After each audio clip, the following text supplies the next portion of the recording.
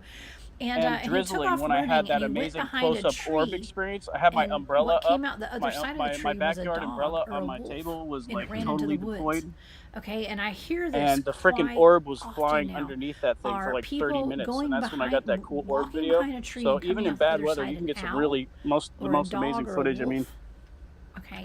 I got some really cool stuff. Now, So is this some sort of black come here, John. magic? Probably. Maybe. Is it a hologram? I should have muted Is Space it, like, Out what Radio. I is don't know it? if they're gonna be I able don't to hear me. know. Can you guys But hear me? I do hear that. I've been Anyway, hearing that I a was lot saying lately. that And so Barry Littleton has done a I lot had of videos inclement on weather when I had that a lot dual of orb research experience. on Sasquatch When I filmed that being trees or UFO up close, manifesting from the most trees. close-up filmed And orb so we were in the making a world. connection on that show last weekend. And I it think was last Sunday. It was about Sasquatch. it was during shape-shifting inclement and weather. It becoming was like trees drizzling and moving, and it was and that's cloudy. what people are seeing There's a lot somebody of in that times. car. Where What these the fuck? moving trees are just Hey, John, Sasquatch. you want to come inside? Come So here, buddy. I wanted to. I have been. Come here, John, John. I've been reading this book called Operation Trojan Horse, and it's a really, really good. I'm gonna go get the book laser, about, actually. Essentially, it's kind of. I'm gonna go fuck around with the It laser. kind of has a. See if we can get It takes some a look at the Yo, and I'm UFO streaming right now. I phenomena can as try to well get as some this aliens. idea of non-human I'm intelligence. gonna blow up this picture, and I'm gonna And try in to the get some book, there's aliens a real quick. description of radio waves and how the technology for radio waves works and the science behind it. And it talks about tuning the frequency so you can hop into a radio frequency that carries a signal for radio stations. So whether it be cell phone signals or music from a radio station. Yo, I'm gonna try to summon some aliens real quick on camera.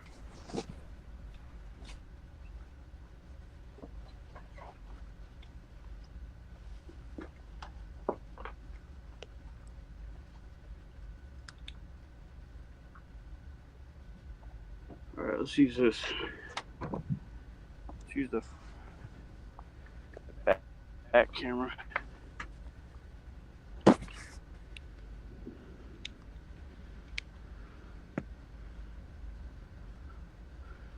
See if we can get any UFOs. I don't know, look as bright. I think I need to charge it up. I think I need to charge the laser up.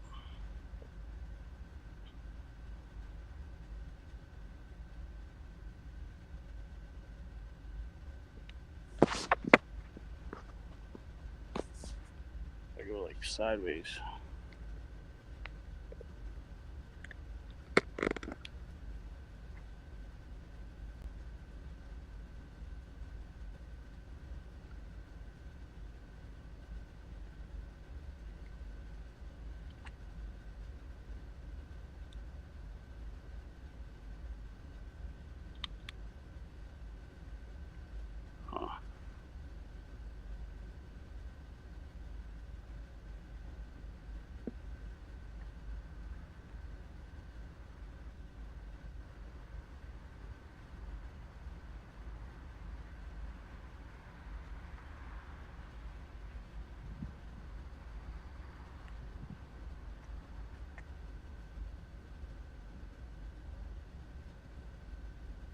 I think I need to charge this laser up or something.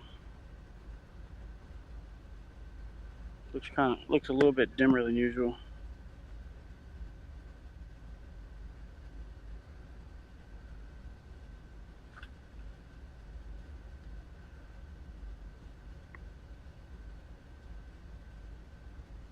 There's some aliens up here, man. I don't see anything.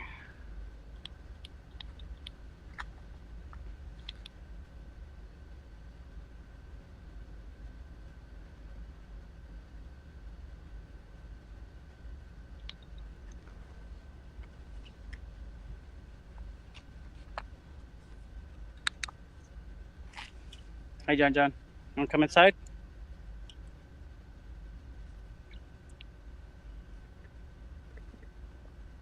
You want to come inside, John? Ready to come inside and get some food? Get some more shrimp? Want some more scrimps? shrimp and fish, and cod. What is this? Cod, shrimp, and sole. I don't even know. Fish. Come here, John John. Come here, buddy.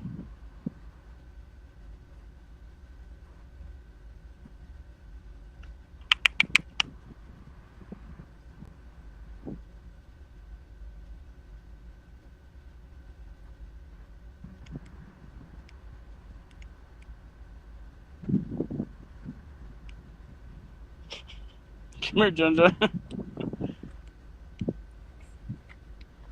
here, buddy.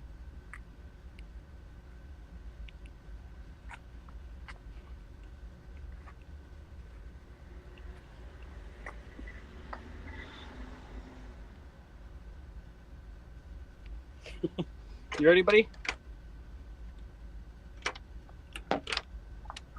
Here you go, John John. There's the kitty. There's the little kitty. There's the little kitty. There's the little kitty. Yes, you.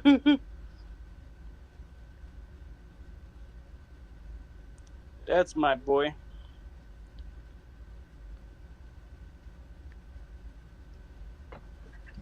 My little cat boy. Cat boy to the rescue, cat boy. Cat boy to the rescue. Hey, John John. I love you. You gonna eat your meow mix?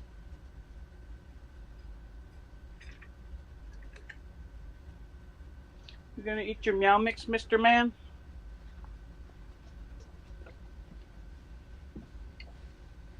Mr. Kitty. Do do do do do do.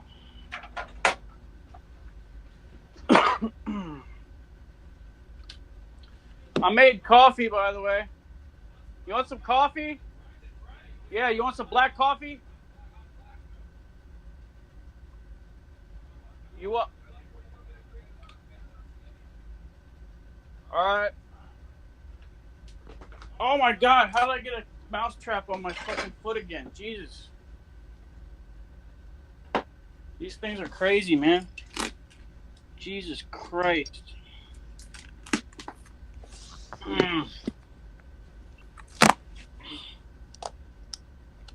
These sticky traps are crazy, dude.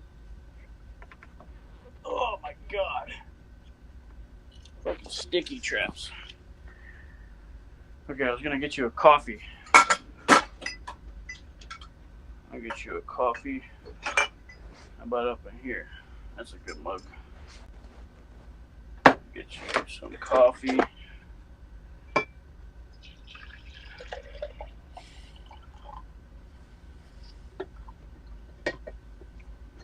And some sugar. Yo, you want stevia? How much stevia?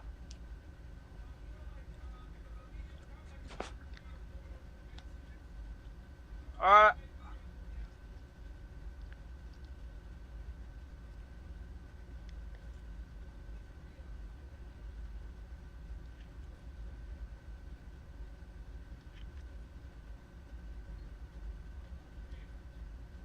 Huh? I put 4 of those little things.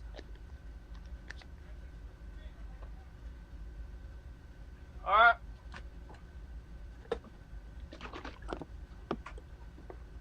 I'll put a bunch of cream.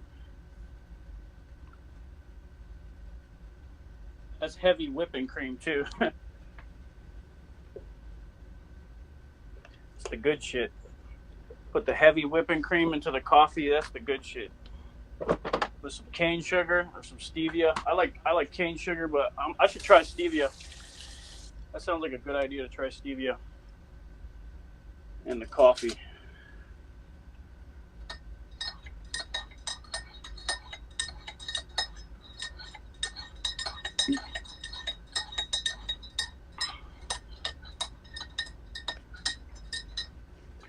Got the coffee going, you know what I'm saying?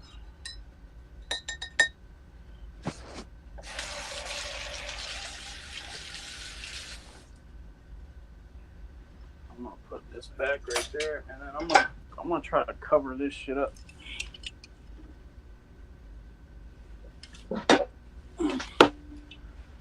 Cover this sauce up. Perfect.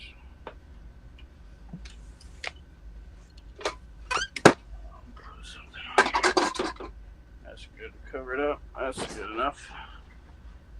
Bring the laser up with the coffee from my papa. Hi, John. You wanna come hang out?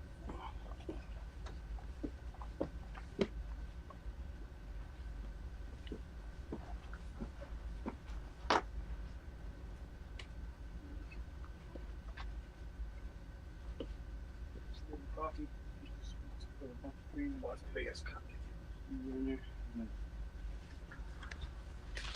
That's good. Perfect. Sweet. Perfect. Welcome.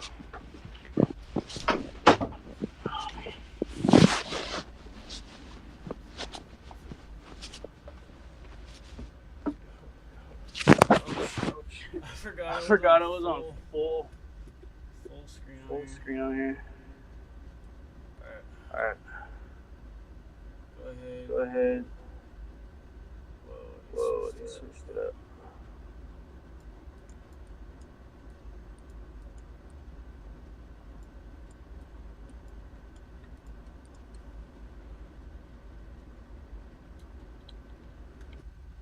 Describes that process than I have. I think I've been doing this, the live shows, for a few months. I've been doing the podcasting for almost a year now, and the podcasting is my greatest strength. But I was told specifically by Louis Borges of UAP Studies Podcast, you got to show your face, get out there, show your face, quit the scripting, because you got a lot more to offer than just writing a script and speaking it out. You can do more than that. You can do better than that. And when he said that, I was terrified. I was completely terrified. It's like, no, man, I'm going to say something stupid and people are going to hate me, and I'm not going to, what if I forget something, or what if I don't know something? What if I say something? He's like, just do it. Just do it, man. So here I am today, getting kudos from the one and only cryptid huntress. This technology stuff is awesome. I'm here for it. We're here having some good times. This technology some fun. shit Yeah. is awesome. Oh yeah. I mean, I'm no expert, but I'll talk about what I powers know and what I've experienced. So.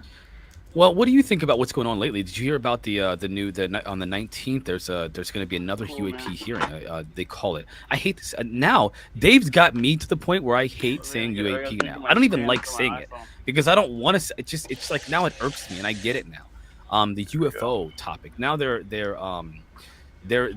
UFO hearing on the 19th. This is the induction charger for my iPhone. I want to know what you think about that. This is how I charge my I don't phone know wireless. much about it. See, UFOs are not my. Like Nikola Tesla. Okay, that's it's not my specialty. I'm more of a cryptid person. But I mean, we'll talk about it. We'll talk about it. I mean, I'm the one person that's like, well, I know there's a lot of us. It's like, well, I'm not going to depend on our government to tell us the truth about UFOs. Okay. Oh no, of course not. Yeah, absolutely not.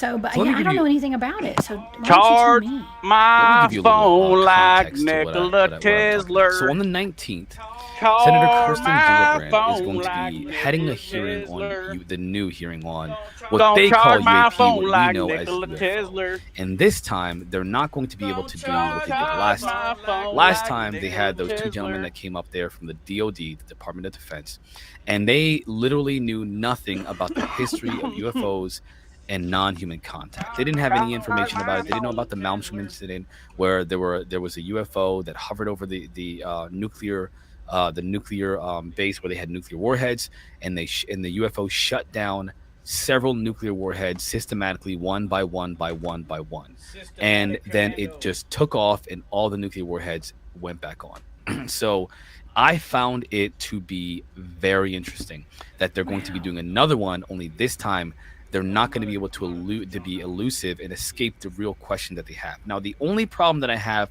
with this one, because I know they're not going to be like, okay, there's aliens, is that they're going to be doing the private session first, which is unusual, because doing the classified briefing first gives them an opportunity to ask the questions, the really good, deep questions, that they can't talk about in the non-classified session to the public, therefore not giving us any insight into what might be talked about behind closed doors. So, for example, last time they would ask questions like, "What do you know about this or that?" or other, what do you think about this? Can you give us any context about this? And they would say, "We'll save that for the classified session." They won't be doing that this time because now they're going to do the classified session first, so we won't even be able to speculate on what might be talked about behind closed doors. It's clever. If you want to hide something, they're doing the best job they possibly can by completely covering their. I'm sorry, CYA. They're doing a complete CYA. That's, so, yeah, plausible deniability, of course, right? I mean, I have not released this to the public. I don't even know if this is like something to even put out there. I don't know if people have seen this. I had a friend of mine, somebody that I know, sent me pictures of a fleet of UFOs in Boeing. Okay. There's so much more out there that they're not telling us. At this point, knowing what I know about the cryptid community and the cryptid research that I do and all the cover-ups, because that's all I see all the time are just cover-ups. And when I remote view certain targets, it's all government cover-ups of everything. Wow. I just don't have a whole lot of faith in our government. Well, let's put it this way. Let me show you something here. I'm gonna bring up a couple of a tweet right now. I don't want to play the video for the tweet, but because I did play it last night, but I want for you and for the audience, I am going to give a little bit more context and also share what some people, some very prominent figures have to say about that. So right now, I'm going to pull up a tweet by Christopher Mellon, the one and only Christopher Mellon. And that tweet says this: "It is highly encouraging to see a senior USS, United States, Space Force official acknowledging the legitimacy of the UAP issue, its global nature, and the need for international collaboration.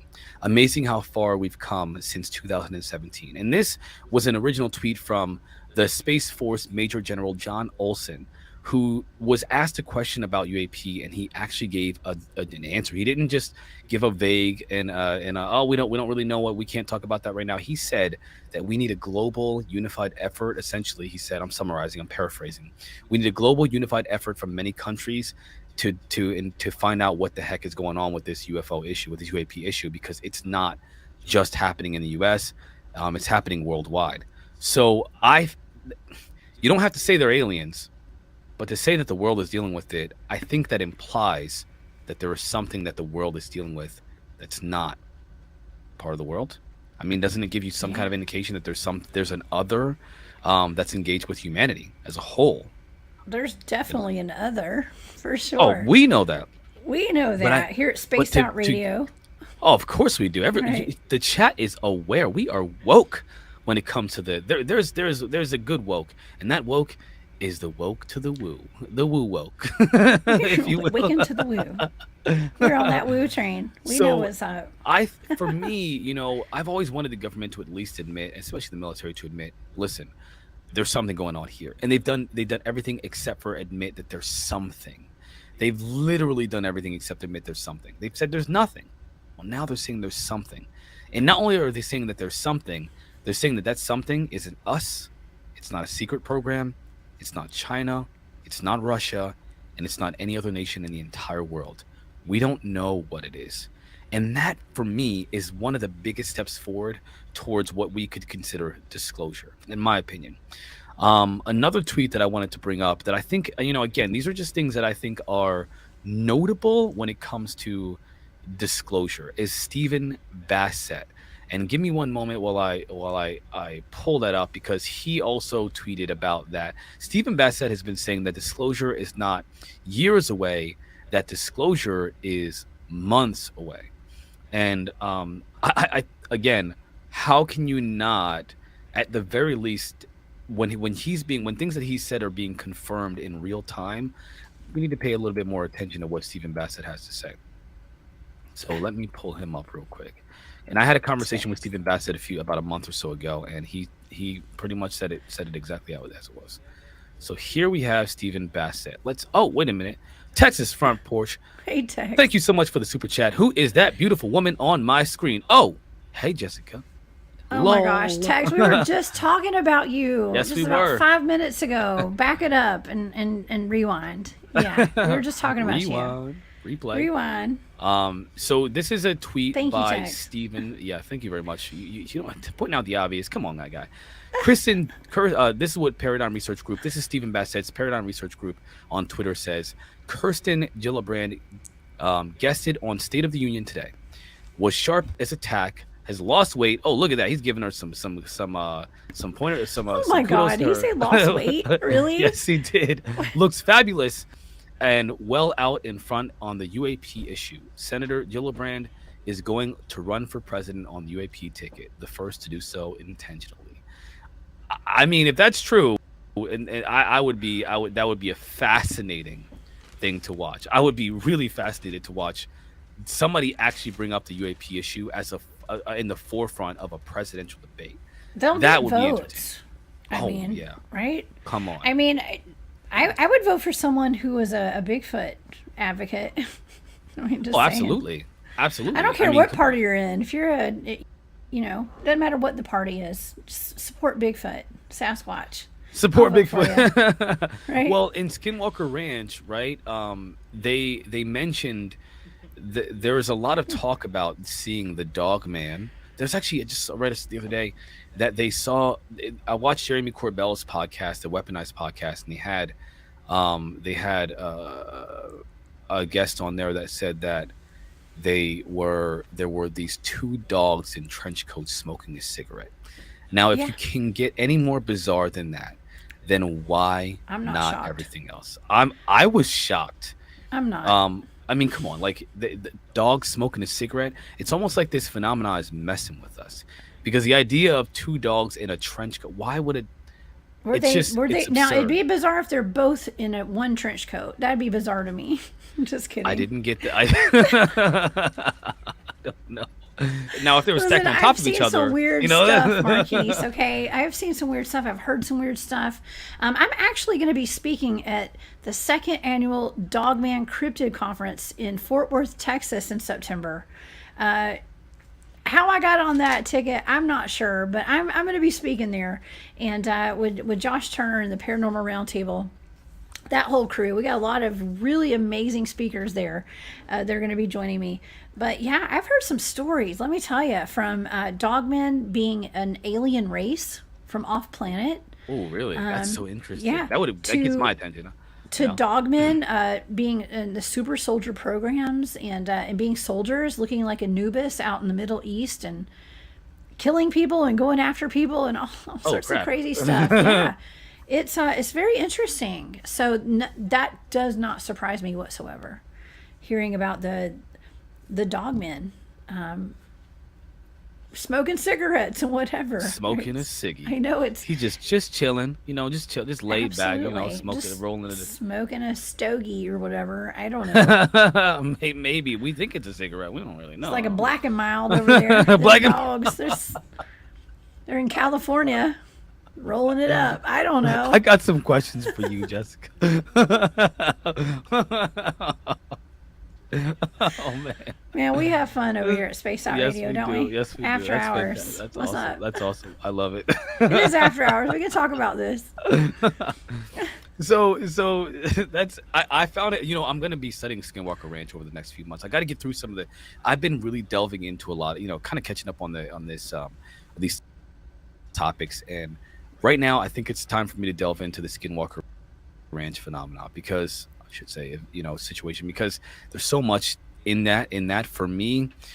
It's right up my alley, but it also kind of touches into the cryptid section of this phenomena, and I think that it's important for me to have a greater awareness of that aspect of the phenomenon too, because I'm a big UFO guy. I'm big into the UFOs and aliens, I don't think they're aliens, by the way, but whatever they are. I'm into the non-human intelligences being here. I'm into the breakaway civilizations. I'm into I'm into all that stuff. But the cryptid side, I've just become open-minded to it, and I learned that there's a lot to it that not only I've experienced some things that I never put the cryptid label on it, but now I'm wondering, what if I saw cryptids? Like remember I think I told you about the I thought it was a demon, but what if it was something else, just a cryptid? And I interpreted it as a child as a demon.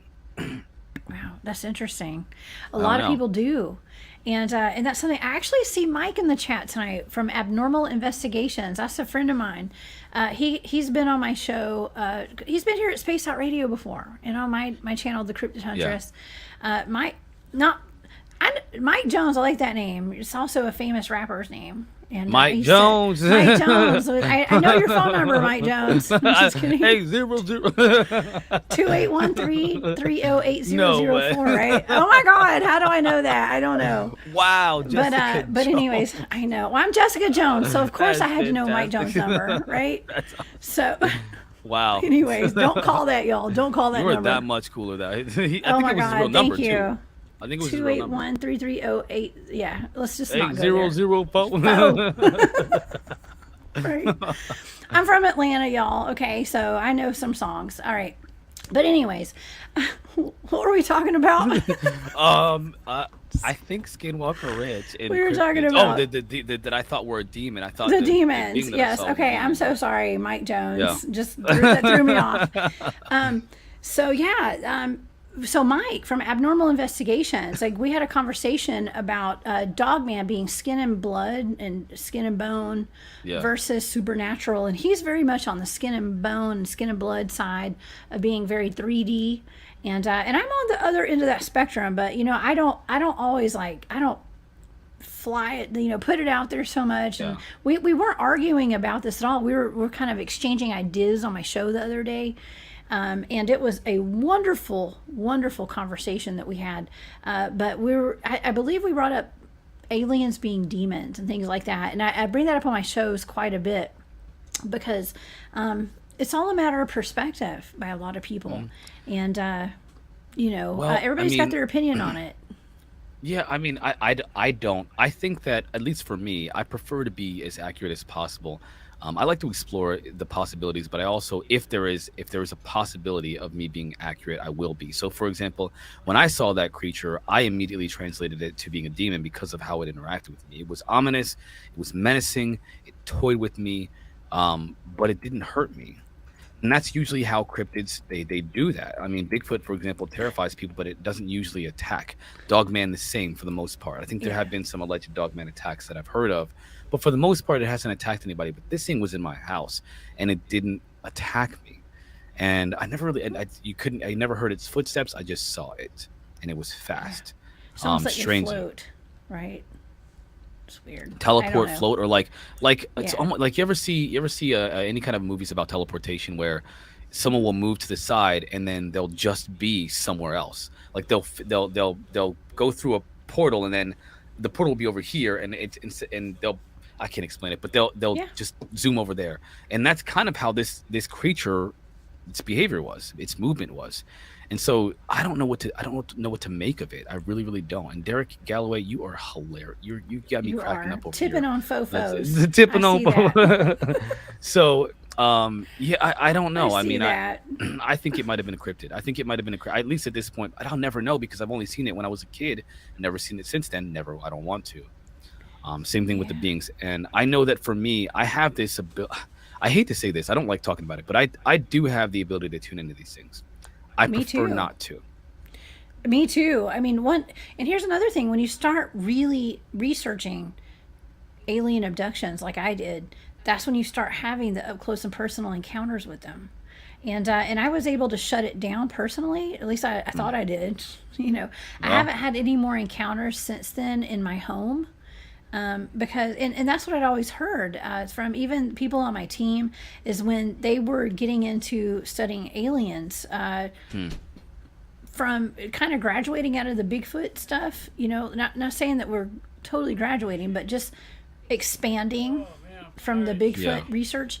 You just naturally go into ET research when you start experiencing that with the Bigfoot phenomenon. And when you start doing that, you start getting phone calls in the middle of the night with metallic sounds and voices, and I don't like you get. I just heard this before recently. Oh, really? Yeah. Well, so weird. I guess it's not localized then, because you start getting a lot of weird stuff happening in your life, and it makes most people shut it down and stop looking into it, just like myself. Yeah, it's too creepy. And so for me, I thought that I would have experiences because I'm investigating I'm more deep into the investigation aspect of it now.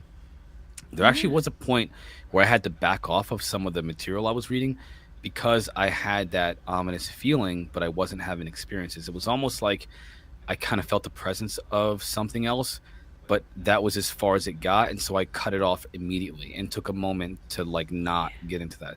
And then I got back into it again. And now I'm kind of easing my way back into it without trying to protect myself mentally and energetically or whatever from any kind of outside influences or experiences. Cause I don't want that. I don't like it. It doesn't feel great. It's terrifying. So I try to avoid having those kind of experiences. I turn it off. I tune to a different radio frequency. Yeah, well, you're like me. We have kids, right? Yeah. And the last thing I want is to have ETs in my home with my child here. Nope. No, thank you. Yeah. I don't even talk about these things to my kid. I prefer not because you don't want to say. You know what? Right. This is something that bothers me. When we come back, I got another diatribe because Donnie Cho had said something to me last night. This idea of anthropomorphization frustrates me. It really, really frustrates me. I think, and I'm going to mention a little bit deeper, right? And you go near that line with your kids and it eats them. Is a line bad for eating your children or being The answer is no. But it does. Well, I mean, it's kind of a ridiculous question, right? Of course not, because its nature is to survive. And so therefore, it wouldn't be very conducive to say, oh, the lion is evil. Because the lion isn't evil or good, it's just trying to do what it naturally does.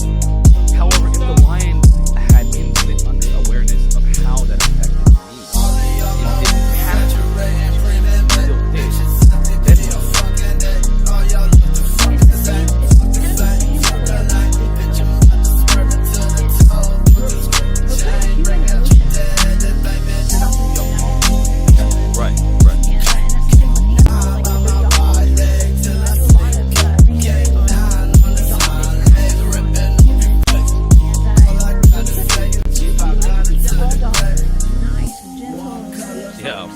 Some people say all Bigfoots are nice and sweet, rainbows and sunshine,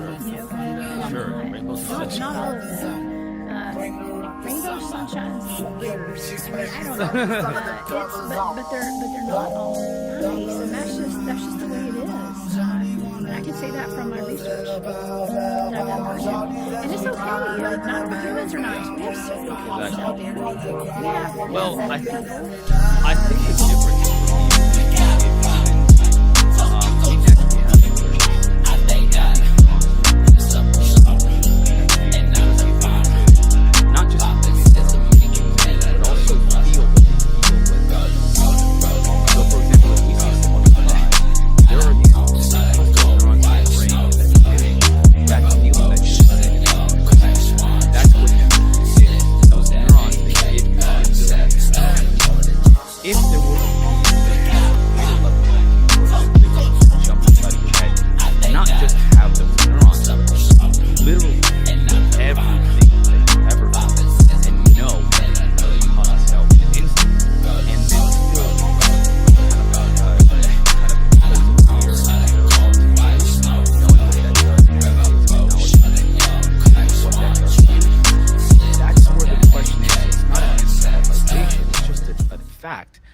That is not a good thing. It's not a very kind thing to do to another being, that you have intimate understanding of how they feel about that thing. I mean, even greater than what we have, right? We don't even have the ability to go inside of somebody else's. Some of us do. Well, that is correct. That is correct. Most people, I should say. Most people don't. But, and that's what I've heard, that ETs have such a fascination. Central Empire Gangster.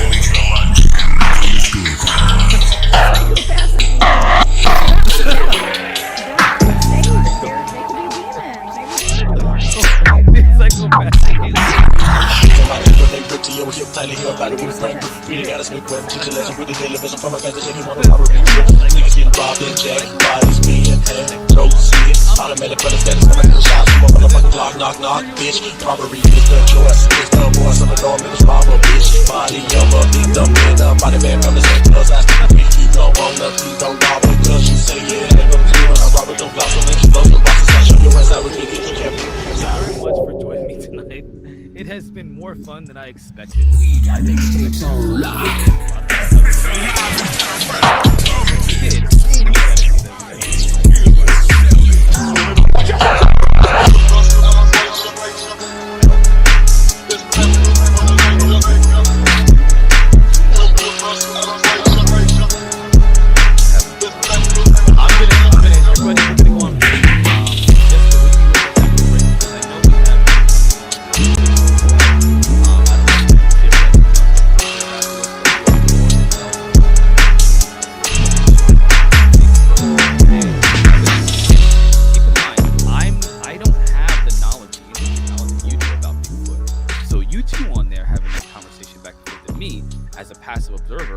kind of giving a few questions here and there would be wonderful. That might be fun. I mean, I need to sleep, but I could stay up for 1 more hour. So well, you know what? We'll give you 1 more hour, and then you can have your rest. You need your beauty sleep. You need your beauty sleep. I would love to see you. Okay, perfect. Thank you, ladies and gentlemen. Don't go anywhere. We'll be back in just a second. World State. Stay tuned. We're going to be talking about Bigfoot.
Oh, thank you, Dennis. I love you. I speak for everyone. I don't normally speak for everyone, but I will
So it kind of overlapped. Yeah, it kind of overlapped your show a lot. So it, you know, this only happens when you've got a guest on that I actually want to watch, Jessica. When I'm doing an hour show, you've always got like somebody that like, man, who cares?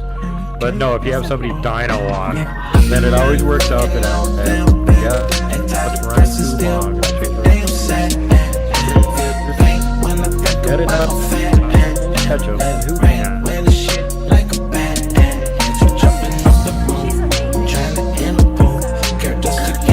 going to be back on again. She's going to be back on again Sunday. Yep. Yeah, guess who arranged for her ski on Super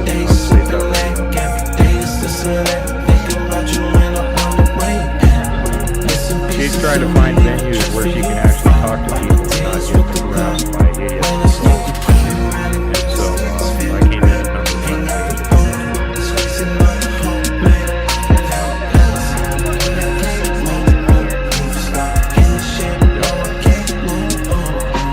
Dr. Catch will be on my show again Sunday, part 2, and part 3. And tonight's show was DNA Wars, a new cryptid code. And part 2 is DNA Wars, The Empire Strikes Back. And part 3 will be DNA Wars, Return of the Catcher. There you go. They bear no similarity whatsoever to any known movies or other shows. Just plain purely coincidental.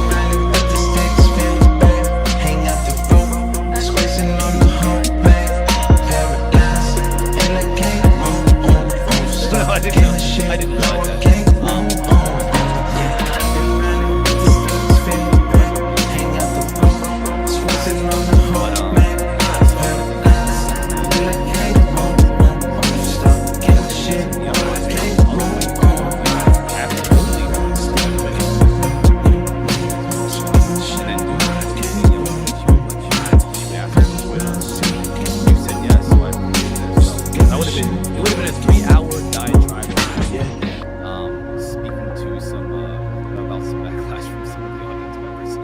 If you read the comments of the last video, and honestly, I really do like the challenges, but sometimes there are a few people who do have some arguments against what we say here, and I think it's important for us to address them. I don't think we should just ignore them.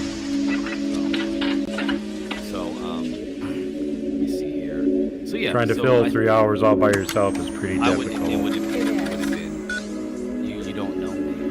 I can talk for hours.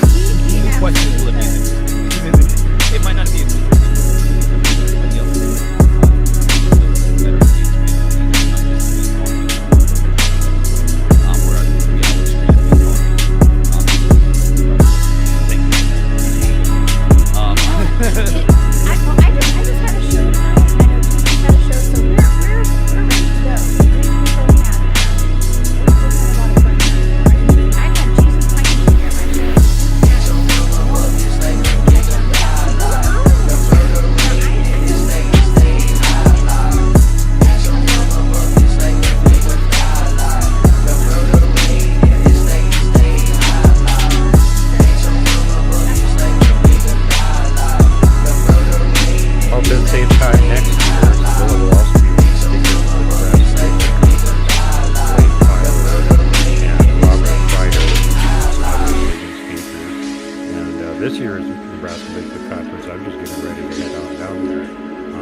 Thursday, I'm going to be boots on the ground for the first time ever, doing some Bigfoot research in Nebraska, state I haven't had a chance to do that yet. And we're totally going to find Bigfoot. We're so totally sure. We're going to actually film it. We're going to actually film it, and we're going to call it Inevitably Finding Bigfoot. That'll be the first episode of it.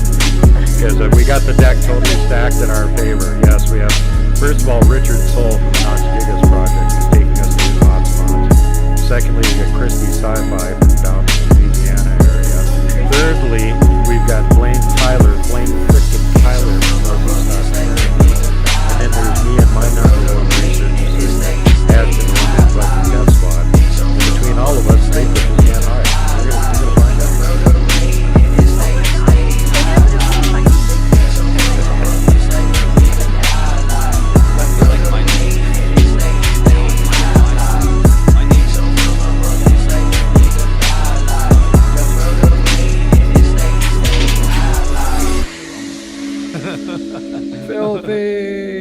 You're a big fish, Marquise. You're a big fish. Sure. Don't you worry. You're a big fish.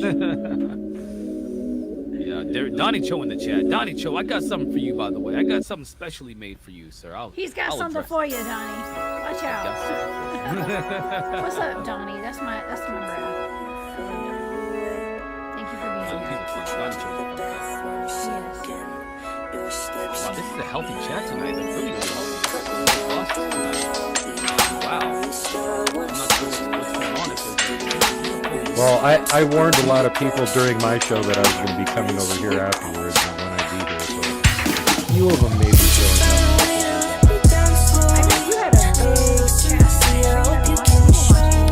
We had, 8 years. Yeah, it's been 8 years. No one could get her on their show. And I had to pull some favors, have the Sasquatch on and everything else. But yeah, we had around 300 live chat. Currently sitting at 1.2 thousand views, so people are eyes on the screen paying attention to this one. And there were lots of the head exploding things going on in the chat room, so that's always a good sign. Derek Galloway. I don't like the limelight, I don't like the name drop. I just like cocaine drop. All I do is drop. Man, I'm so goddamn hot. If you get my old gun, then go get a shake right head, but I still walk around with an AK. Eyes on the pole, I was in the A1 store selling coke. I'm trying to know who it is at the door. Mike comes up, come down at the floor. Like a green fish, 20 with the hundreds in the safe. True story, he gon' take care of me. Yeah, like I said, it's broke up into 4 hours with 2 parts. First part tonight, we were talking about basically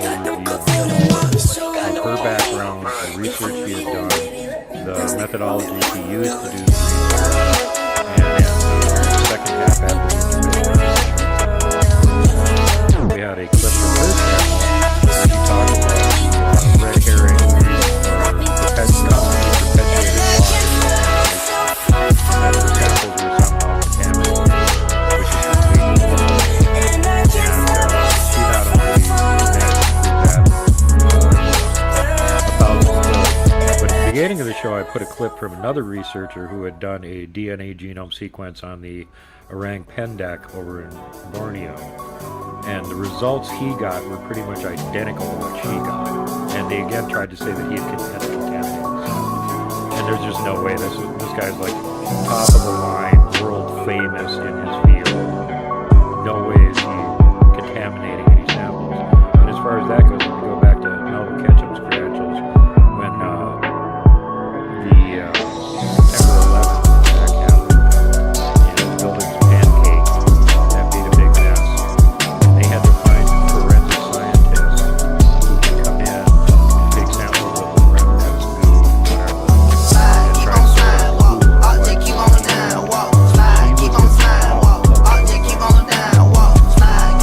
So for anybody that's saying a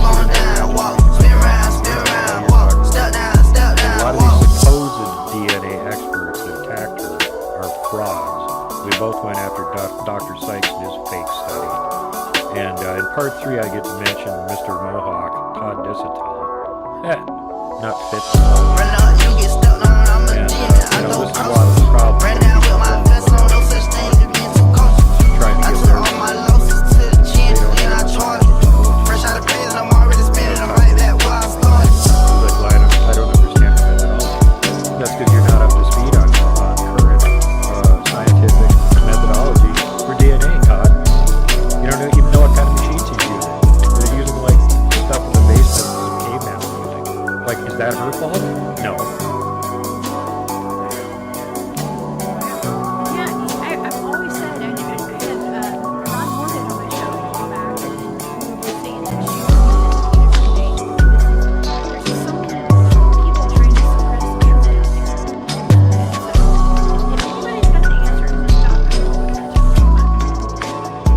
Yeah, and you know, Melba isn't like the ultimate authority. There's been other people that have done DNA work before, and what she came up with matches what they came up with. And people subsequent to her study have been doing more DNA research. They're coming up with the same thing. So like it or not, as she says, the DNA doesn't lie. And if you guys want to get more reality science, I strongly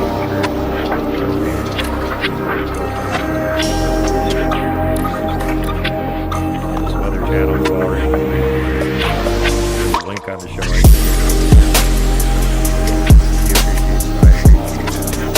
Everybody is in Bigfoot to find out the truth and get it out to the world. And there's some thought to help people or read somebody else's story. All these other shenanigans over and democratic. But she's one of the very few scientists who stood with us. She's the only genetic scientist that stood with us. Got on first, looking for love. 1 year later, I found us. Shouldn't let me get a coding. 1 year later, I found us. Got on first, looking for love. 1 year later, I found us. Shouldn't let me get a coding. 1 year later, I found us.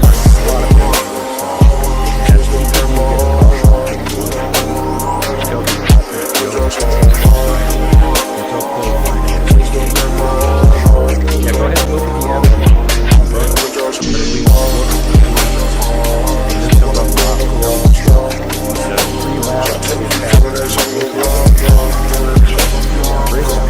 That was wrong. He didn't tell them.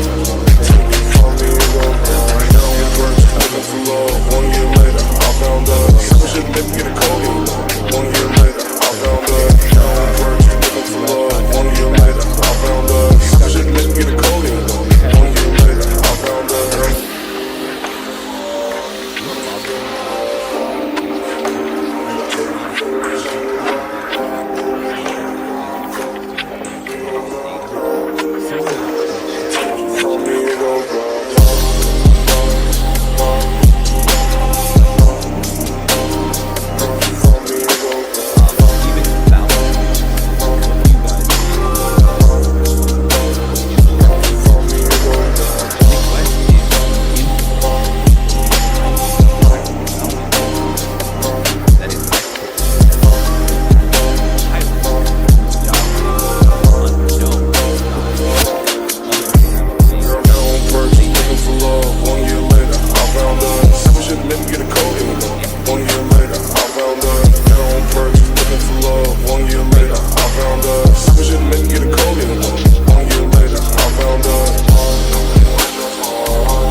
Exactly. They're not scientists. They're running an agenda. A scientist takes a cold, dispassionate look at all of the data, whether it fits their preconceived notions or not.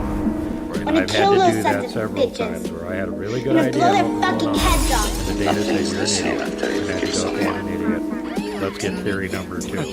Right. That's the way science works. You know, if you're not that honest, you're not a real scientist. What you doing? If you don't want to. Well, I mean, how real are these scientists? How many of them are truth seekers and not just lab rats that are highly paid? You know, yeah. Well, I mean, they don't. Most of these people don't remember who's funding. For the most part, it's government or agencies connected there too. They're the ones, big corporations. They're the only ones that have the money. They all have an agenda. Doing anything with Bigfoot does not fit into their agenda. It's exactly the opposite of what they want to have. So they're not going to spend money on it.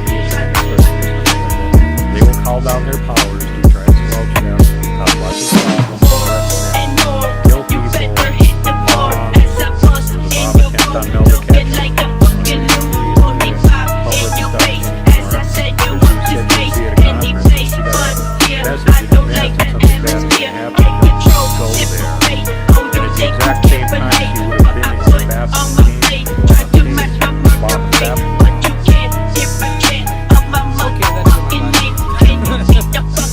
And that's why she doesn't do public appearances. he gets threatened and harassed all the time. Great. You can't get a job doing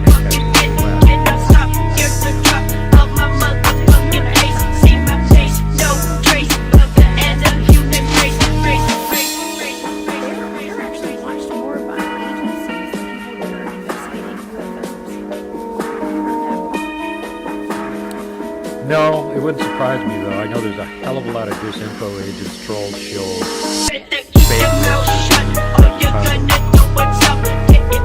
working for the bad guys.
Sweet. Thank you, CS.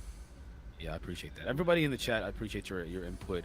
But yeah, I think it's interesting. It's unfortunate. And the one thing that I wonder is, and I know we can talk about the fact that scientists need one thing from and they find data that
There was an Army guide from the Pac West here back in the 70s that included a guide for the soldiers that were involved in all of it as to what were dangerous and dangerous animals. And had all the so they've known all about it since then. Many of you guys have listened to Stand up. Got some niggas that'll ride for me. I never stack them 2 for my team. I never stack them 2 for like D-Rose, I'm gonna put my team. Like D-Rose, my team. Here stay, yeah, we love the things. Here stay, yeah, we love the things. Ain't shit sweet, you get left from a sting. Ain't shit sweet, you get left from a sting. Fuck, nigga, you don't want no peace. Fuck, nigga, you don't want no peace. In the field, we play for kings.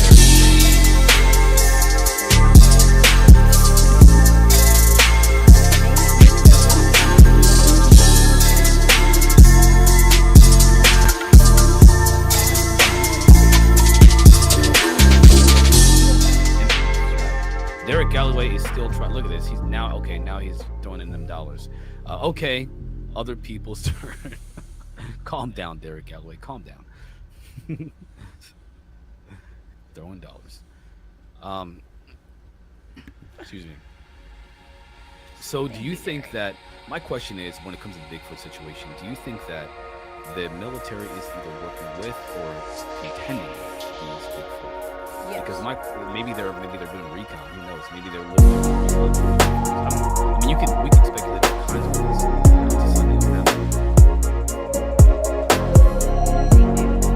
I say yes. I can't hear you guys at all. My signal keeps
Yeah, like I was saying, like I covered over the last month, there's any giant military training facility that's got a substantial chunk of woods around it, there's big bombs coming.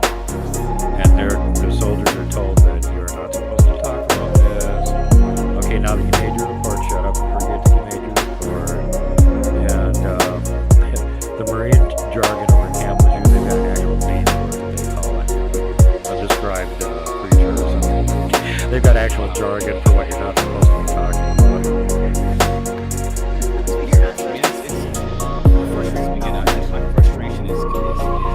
Say my name, do that thing. I know that you want my money, but they got you off the money. I don't play, it's no game. I know traffic is your hobby, but I got you saying sorry now. Right there like I can't put your face in front of. Oh, they know what's going on. Don't fool yourself and think they don't know what's going on. That Jessica Jones knows that. Your buddy Ed Brown has been to the same location that one of the guests on my show, Researcher X, has been to, and that is a stationary portal that's so dangerous that the DOD keeps an eye on it all the time. You said you're not allowed to be there unless you have armed guards with automatic weapons, and they don't want you out there at all at night. Ask Ed about it. I will. Oh, I will. That's in Florida.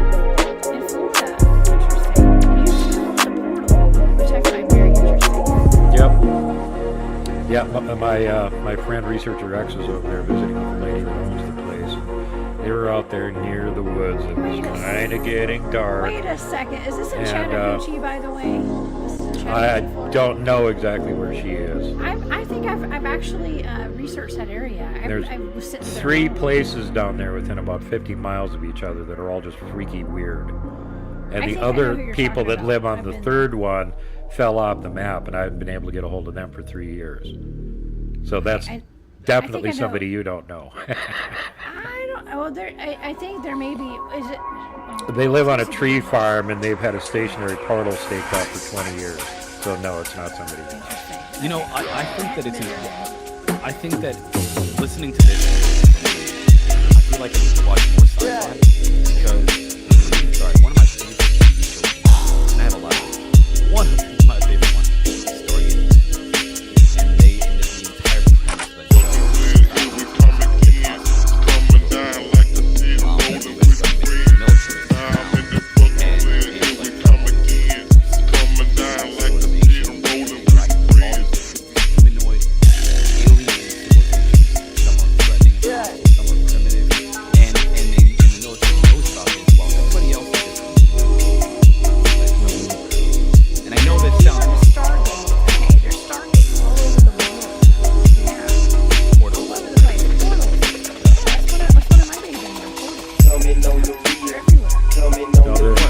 Difference between portals and stargates, vortexes, they're all different.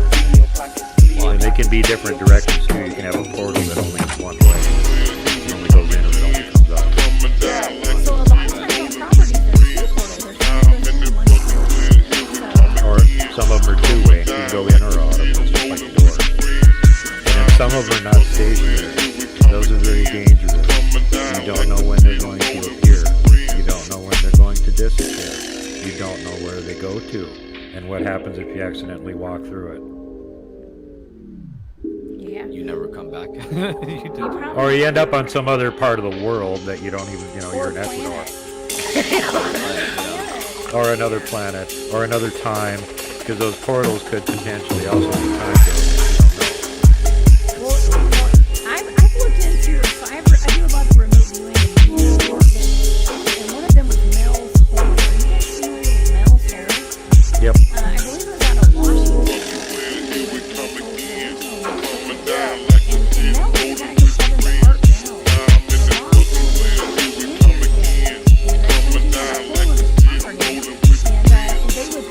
they would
scared? time travel involved and all sorts of weird stuff. What's the danger of remote viewing places that are like that? Like, what's the danger of remote viewing a portal that might be a connection to some other, you know, like a realm of existence that we have no control over? It's not safe, but see, here's the thing, like my targets are blind targets. I don't know what I'm looking at. I actually had my friend, Tanya, she remote viewed as well, so we actually did a show on the very he's the one that taps us. And so, looking at these things, 2 weeks ago, so we don't know what we're getting all this really interesting information about time travel, basically our government. Why? And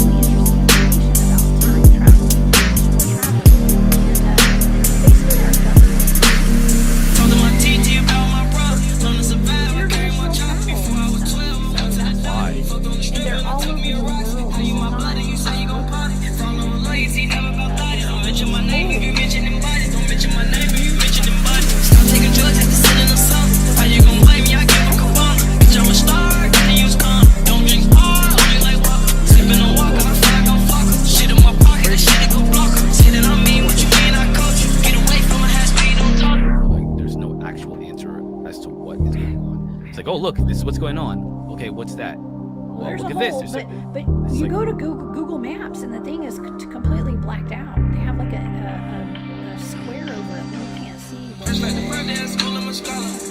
That's always a good sign there's nothing suspicious when Google Earth has it blocked out. Nothing to see here, kids. Move along. Nothing to see at all.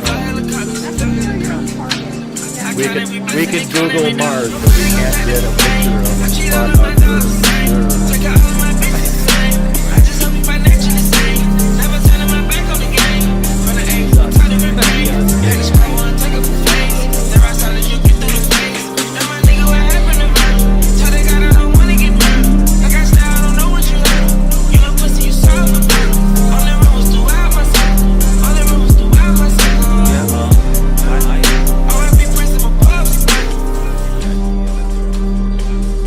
And I was, again, there are things that I used to reject. I rejected them. But we hear from different people investigate this stuff. And I trust, you know, again, you have to talk to somebody you trust.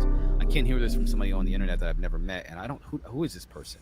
But when you meet people and you develop a relationship with them and you trust them and you hear, hey, by the way, there's this other phenomenon that you may not have heard of, and it's involved with portals.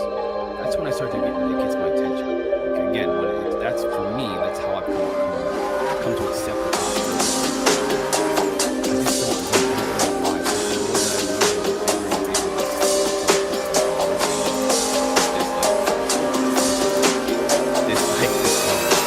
This phenomenon encapsulates so many types of somehow all connected.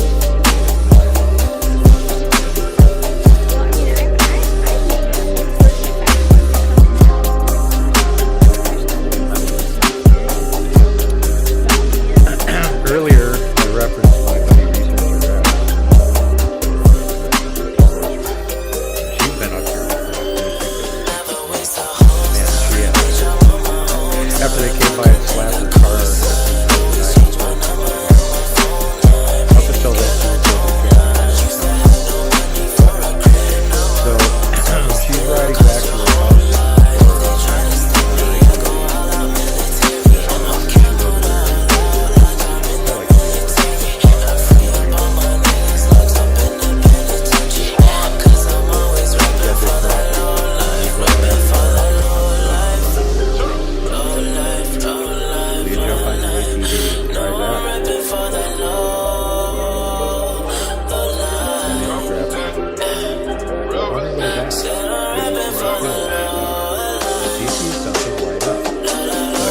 Stop the ATV. God knows what it's going to be. She keeps going, but she does pull out her cell phone and start filming as she's going down. You show her. You slow it down. Make her take a sip of Ace of Spades like it's water. I've been on the money in the sands, but your daughter. If she catch me cheating, I won't never tell her sorry. If she catch me cheating, I won't never tell her sorry. Yeah, this wasn't even like the round type, like the spiral type. This is like a rip.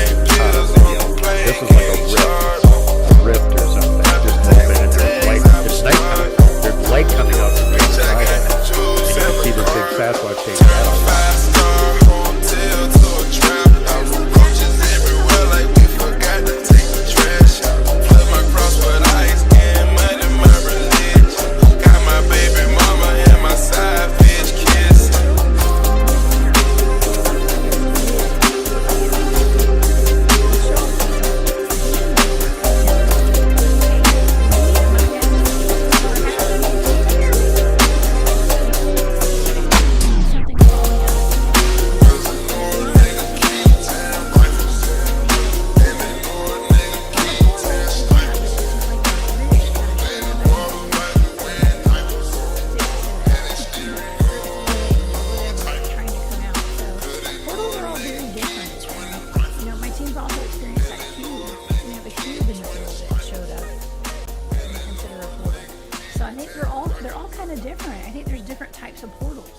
Yep, absolutely. And some of the forest cryptids use trees for that purpose too. Like they could hide in a tree or come back out again. Bigfoot in Germany, Robert Boston's actually witnessed this. And Bigfoot Bremen got a picture with a trail camera of this tree that's got a Bigfoot's face coming on it. It's on a trail cam, right? So you know that the tree that's stationary there doesn't usually have a Bigfoot face on it. And the Bigfoot face looks scared. And you can't tell because no motion, it's just a static picture. But it either looks like it was coming out of the tree or it was more looking like it was scared. Like that. And in front of him is this ghostly woman in white thing, which makes it even creepier. This has been referenced in Seven West Chronicles. West talking about this one area that was haunted. And there was this woman in white they kept seeing there. And they got psychics involved. The psychics found out this woman in white they were seeing there wasn't alive. She was the ghost of a witch that had control over this Bigfoot planet that was alive and was still going there and messing with them. And every time she would show up, that's how Bigfoot was really going on. This has another parallel in Australia, in the Pilliga Scrub, which has the most reports of vicious yowie attacks everywhere in Australia. They also have a legend of a woman in white appearing on the side of the road, way out in the middle of nowhere. So there's like, some of this stuff is so strange, and there seems to be repeating patterns to it. Well, you know, where my team goes to.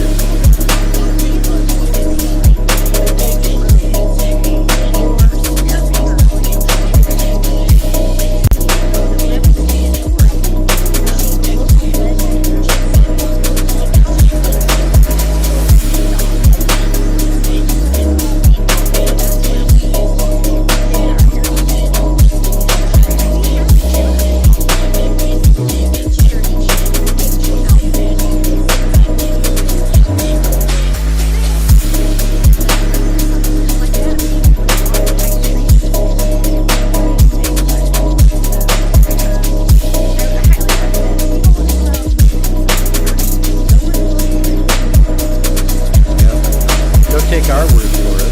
Get your boots on the ground and your butt in the field and go see for yourself.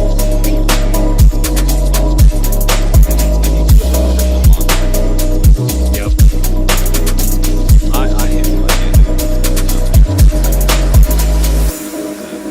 I've never been recently. It's kind of the island of Dr. Moreau in real life, basically.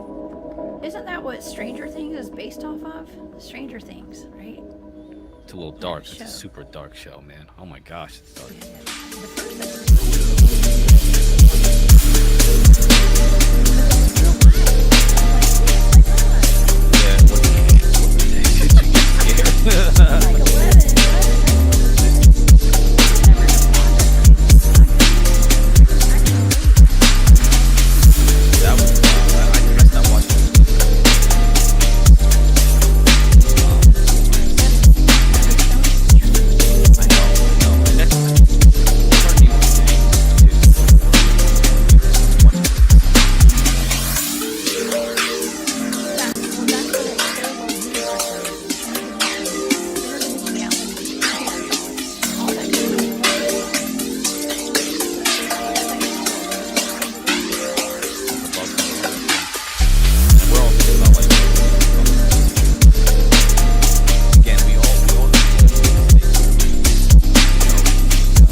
that's nobody hitchhikes. Nobody hitchhikes in that area. If you're out there in the dark, in the middle of nowhere, and there's killer yowies and spooky ghosts and stuff, no, nobody.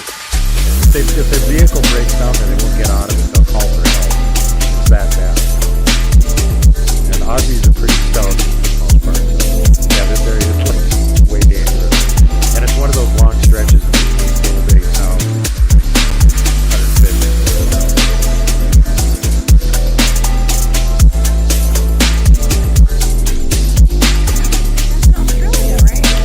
Oh yeah, it's famous. There's even like folk songs about the Silicon Scrub and stuff like that.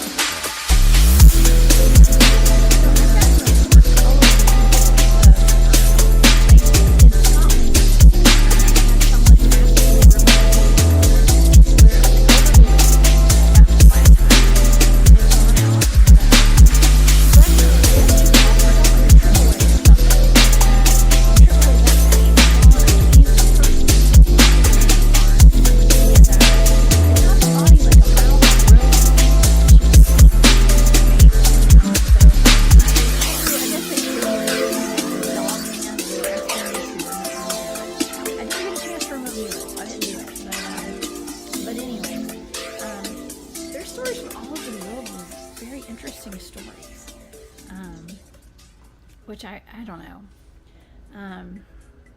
What, Duke, I was going to ask you, okay, so I did a show last week with my friend Barry Littleton on walking trees, okay, and I know that you're talking about the trees, and this is a phenomenon that comes up over and over again. Are Sasquatch either being trees or using trees as a portal, dogmen being trees or using trees as a portal, running behind the trees, werewolf,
going to try and, give you a different good reason to not go there. Oh, yeah, there's grizzlies over there right now. Don't go to that spot. Yeah, the walking trees are kind of new to me. I'd never heard of a walking tree until the past couple of months. Yeah, unfortunately, just about everything in mythology seems to have an analog in the real world at some point. And one thing that you should never ever do is go, oh, that thing doesn't possibly exist. And then guess what? You're going to see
There's some people that say that's the same thing, the chupacabra, that it came from a creepypasta story.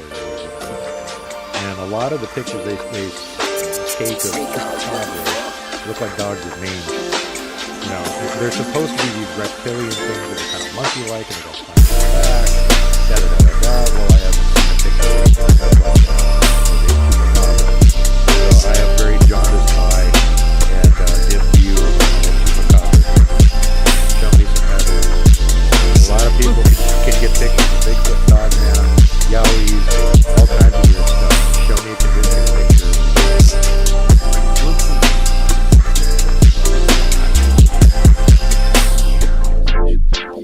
Yeah, in a minute.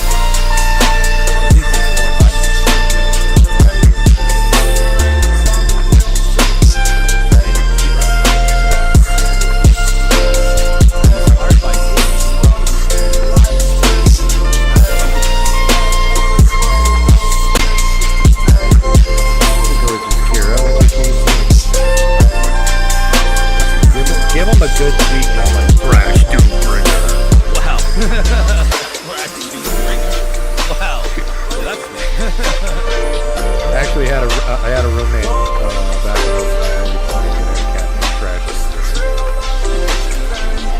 That was a bad name, because I think cats kind of take on the animals or whatever you name them. And that cat was a Thrash Doom Bringer. It wrecked up everything. It could defy gravity and run like 4 feet up the side of the wall.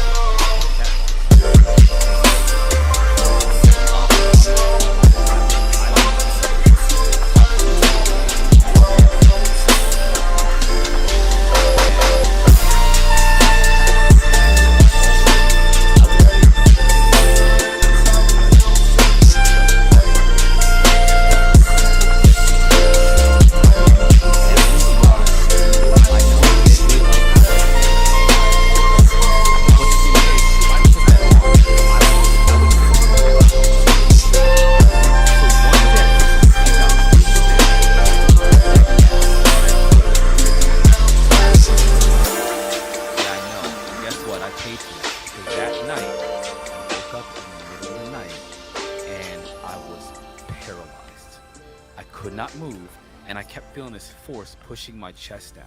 Now, yes, I know about sleep paralysis, but the fact that it was, coincidentally, I put that cat in the basement, and that night I have this terrifying experience of sleep paralysis, and I never did it again. I just like dealt with the cat. They say that cats protect you from things like that in your home, or anything can come through or whatever. So that cat was protecting you the whole time. Probably trying to, and Peter hates this cat. He was trying to protect you. And it couldn't protect you because it wasn't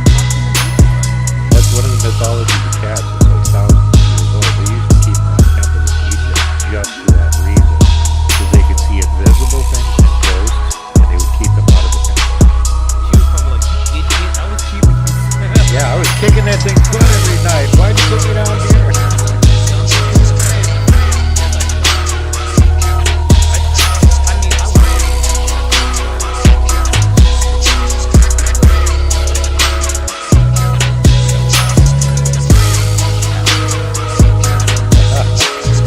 Yeah, they can't get near you like cats. They're like, ah, that cat's nearby.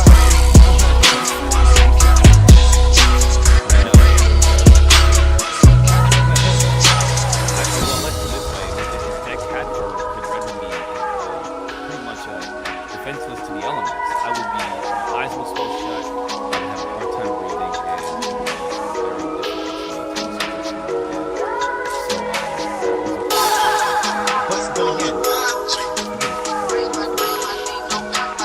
things that you never think about, like you go through life not thinking about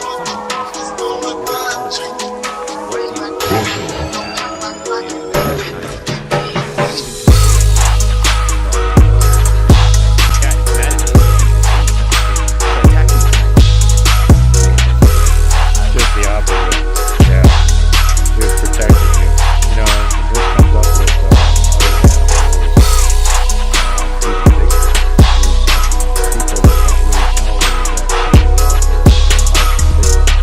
and all this activity and you start dissecting what's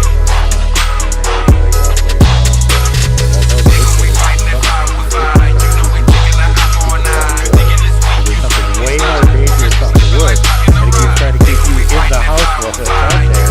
And you know, sometimes there's been accounts like that too, where people are like, started out, I had like a long meal, like, well, so what are you gonna do? Keep walking forward? No, you're gonna stop. So why is it so and there's several cases where I find out after the fact. One of them, there was a big ship cruising down the trail that was trying to catch wild turkeys. They just wanted to stop the because they could hear him catching them and killing the turkey. And then as soon as he's like, oh, they got him, and he walked off the trail. Yeah. And then there's other ones where there's dangerous things, and they're trying to protect you. Actually, this happened in my friend who used to be my roommate. He's up in the rattlesnake area, and there's some dangerous things.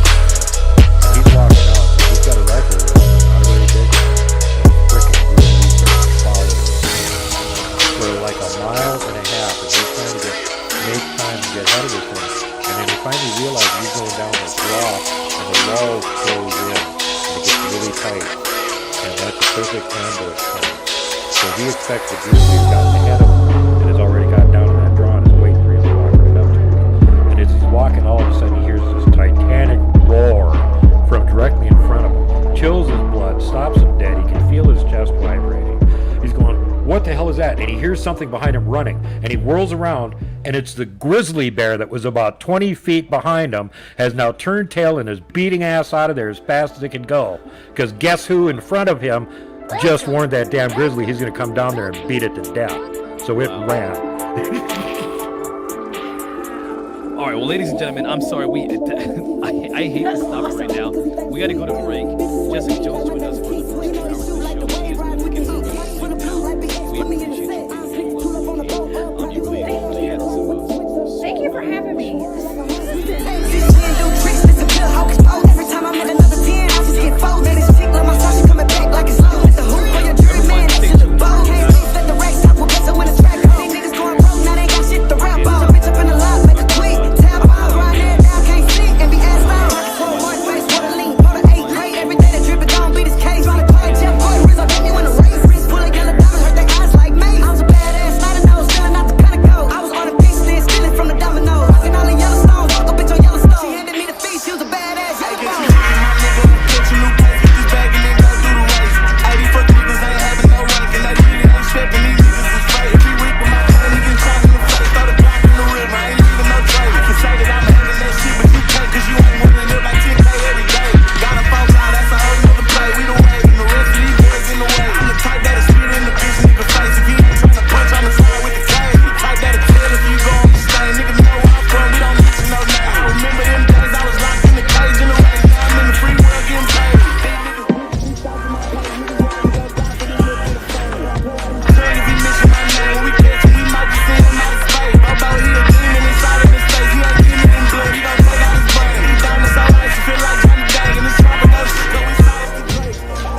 snow. I hope there's reefers.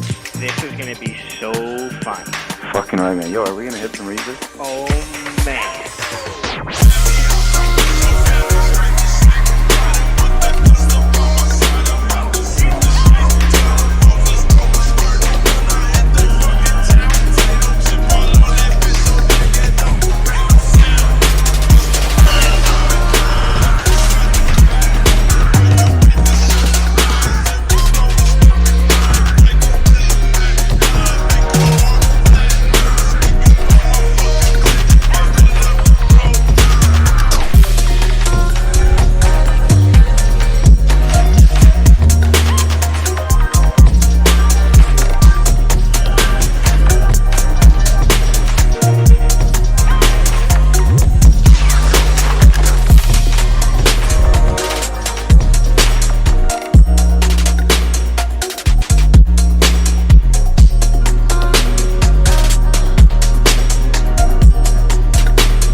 Recently, there was one that I talked about earlier this year where I got a report.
DJ makes it exclusive.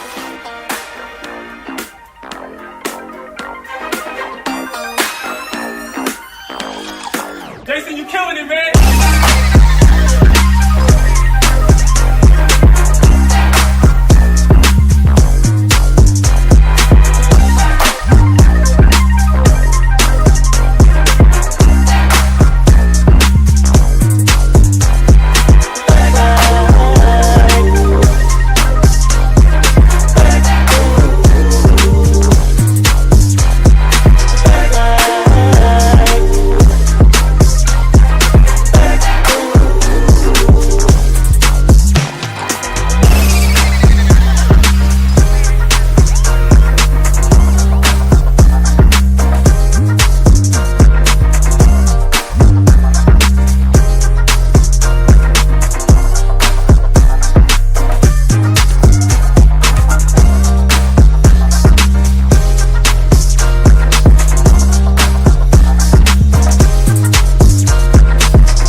Ain't nobody balling like me, really.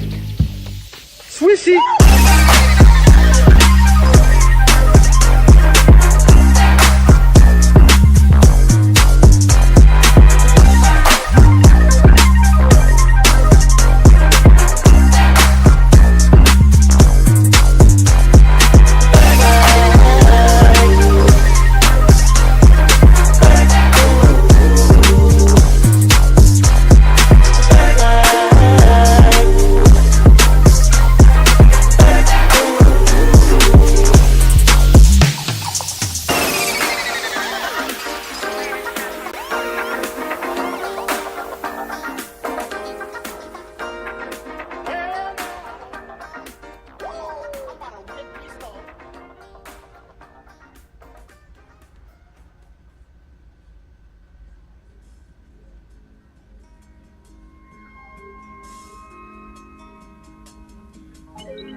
like Freddy Krueger got him.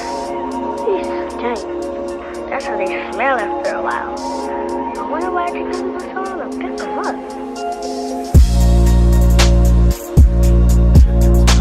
Presence on this planet, that they will also be able to, I guess, be open to the idea that there's also Bigfoot or something else. Or do you think they're going to keep just saying that there's no? They're going to keep Bigfoot under wraps until they're forced to admit that it's real. The Sasquatch, who are people, by the way, and have language and culture and all that good stuff, seriously, are not really down with the idea of being public and mainstream. Although they do want to have human ambassadors, and basically all they want to do is have recognition. Two things, basically. We exist, we're people, quit shooting us.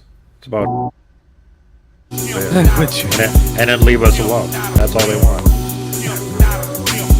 There's somebody asked what Duke does fallen angels answer those questions. Some people are asking about fallen angels. Just that underground dipping mic. Yeah, your bitch is fiending mic. Right in your Cadillac. Go ahead and grip that crank. Just that damn funky shit. No, actually, I like one of my favorite things. Don't worry about no trick. Make your damn money quick.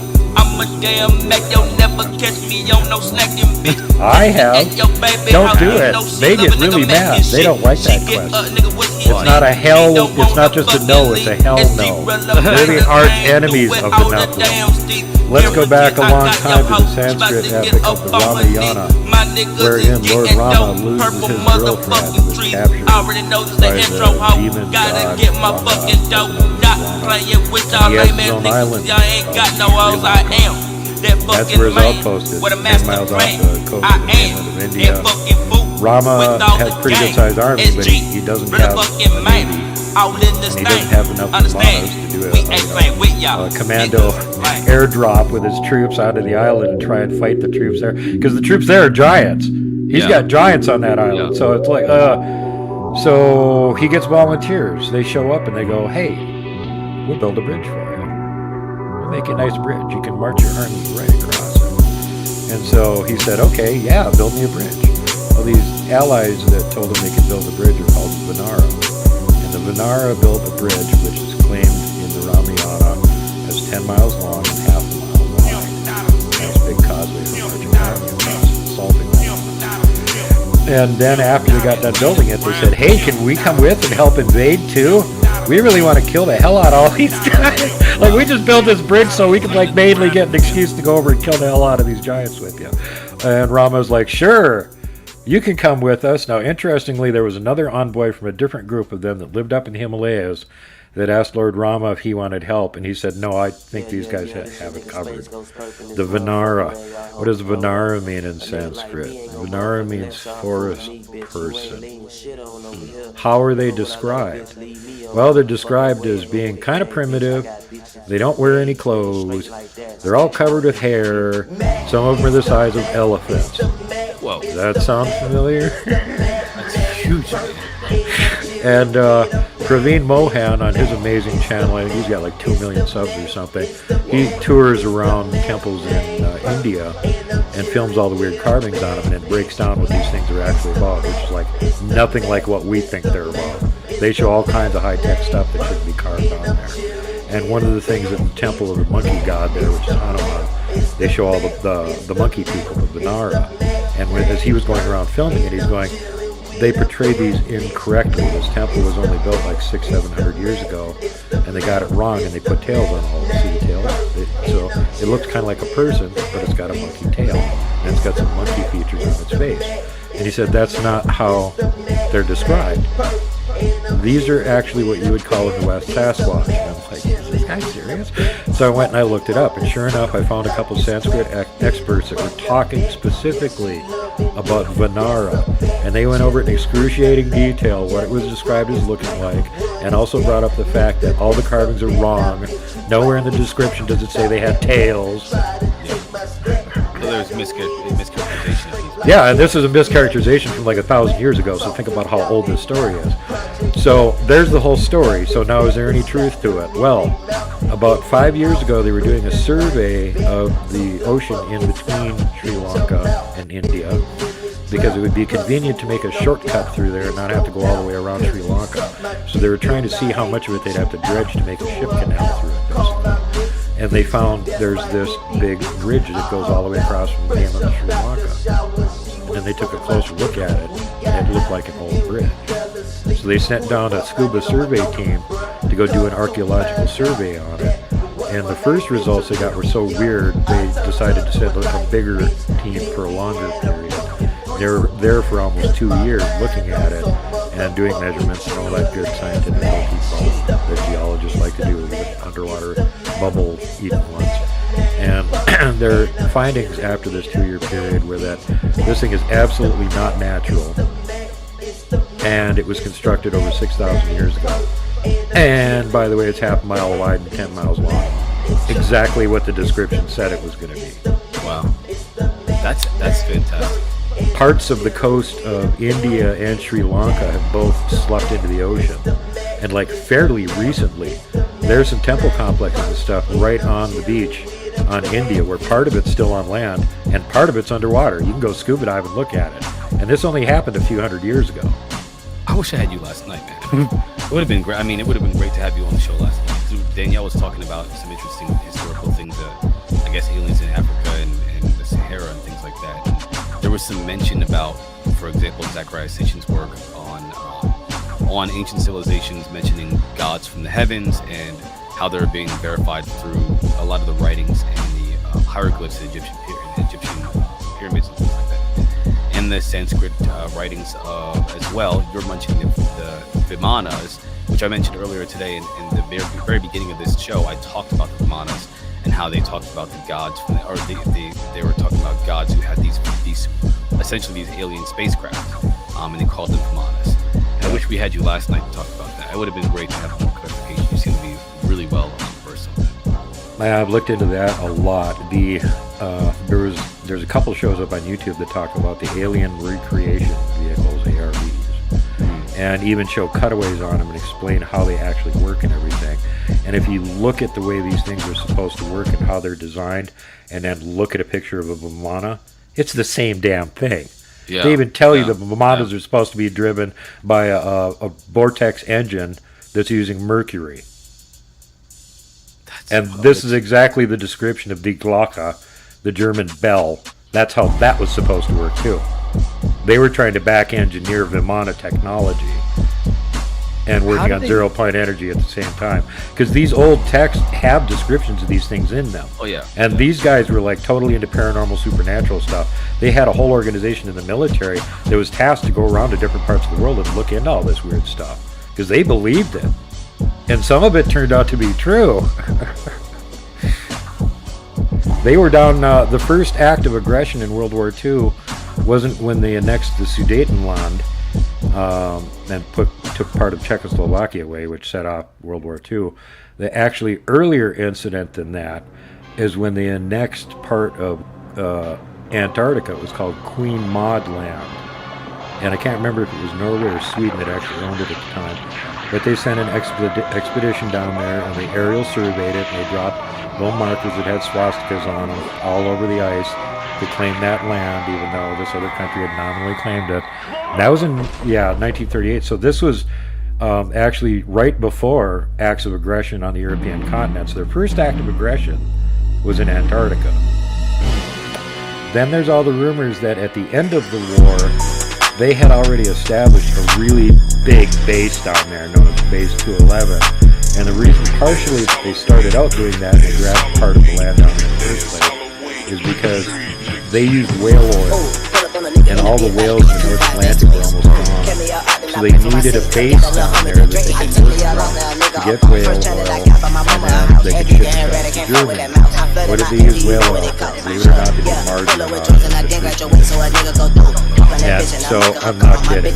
So that's why they started making this base down there for whaling. Now, in the process of doing this, they had all these U-boats down there patrolling around. And they were doing coastline surveys, and one of them found, just like on the land that time forgot, underneath the big wall of ice, there was a freshwater river coming out. So they went down and surveyed it. Sure enough, it went up underneath where the ice was. There was a thermal area in there that had heated it enough to make these big caverns, so they could get a U-boat in there and set up a base underneath this mile of ice, where you're pretty much impenetrable, right? Yeah. So at the end of the war, Admiral Karl Dönitz is quoted in one of his speeches as crowing about how he was very happy to report that they had established an impregnable stronghold on the far end of the earth for the Fuhrer, so no one would be able to get him. Wonder what he was talking about.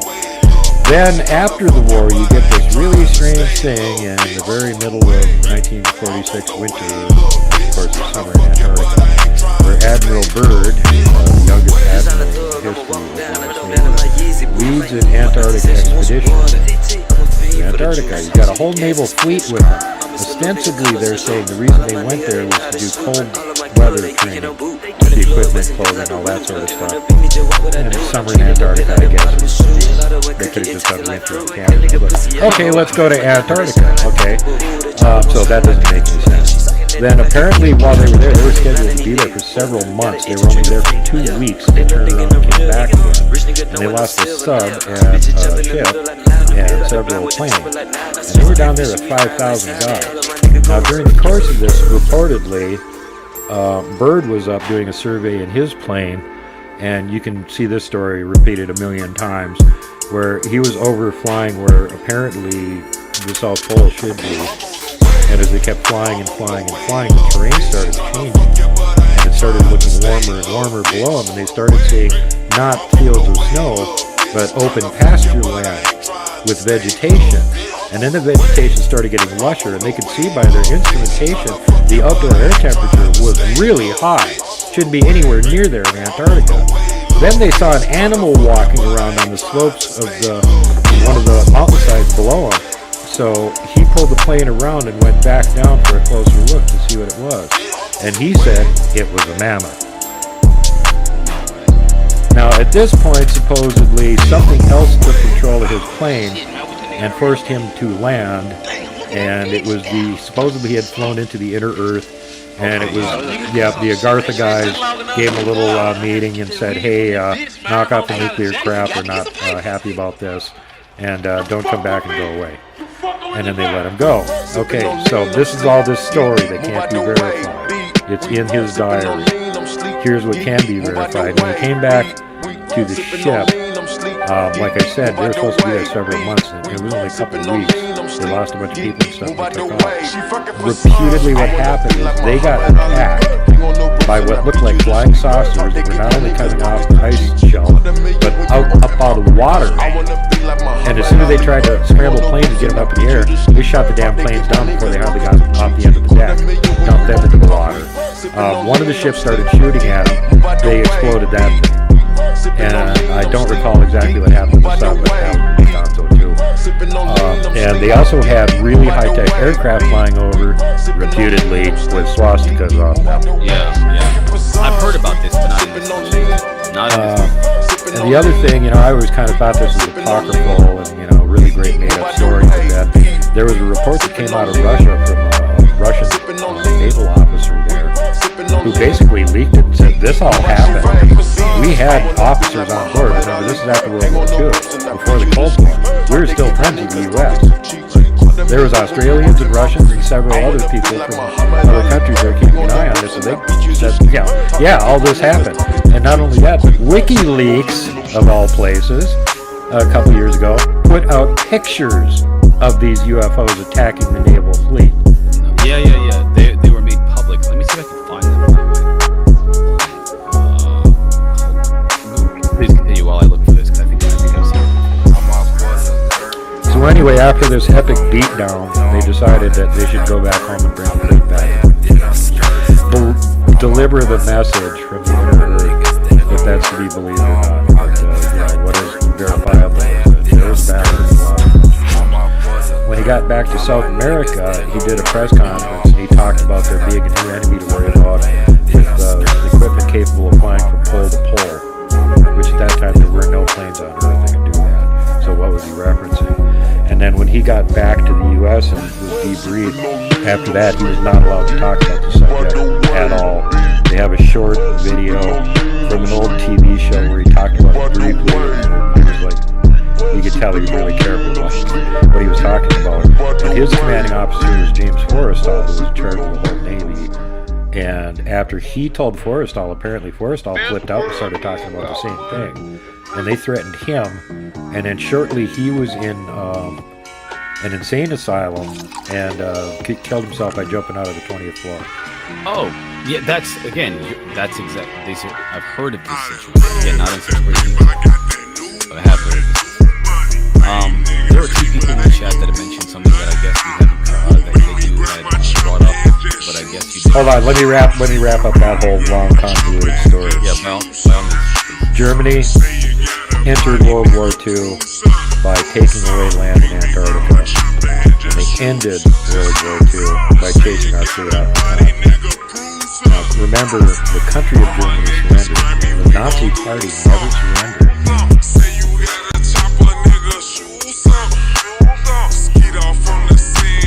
There's also people that claim that in that early footage from the 1950s, color footage, of the squadron of UFOs overflying Washington, D.C., that was the Nazis from the Antarctic base, giving them a little display and we can blast this button whenever we want to and quit screwing around down here.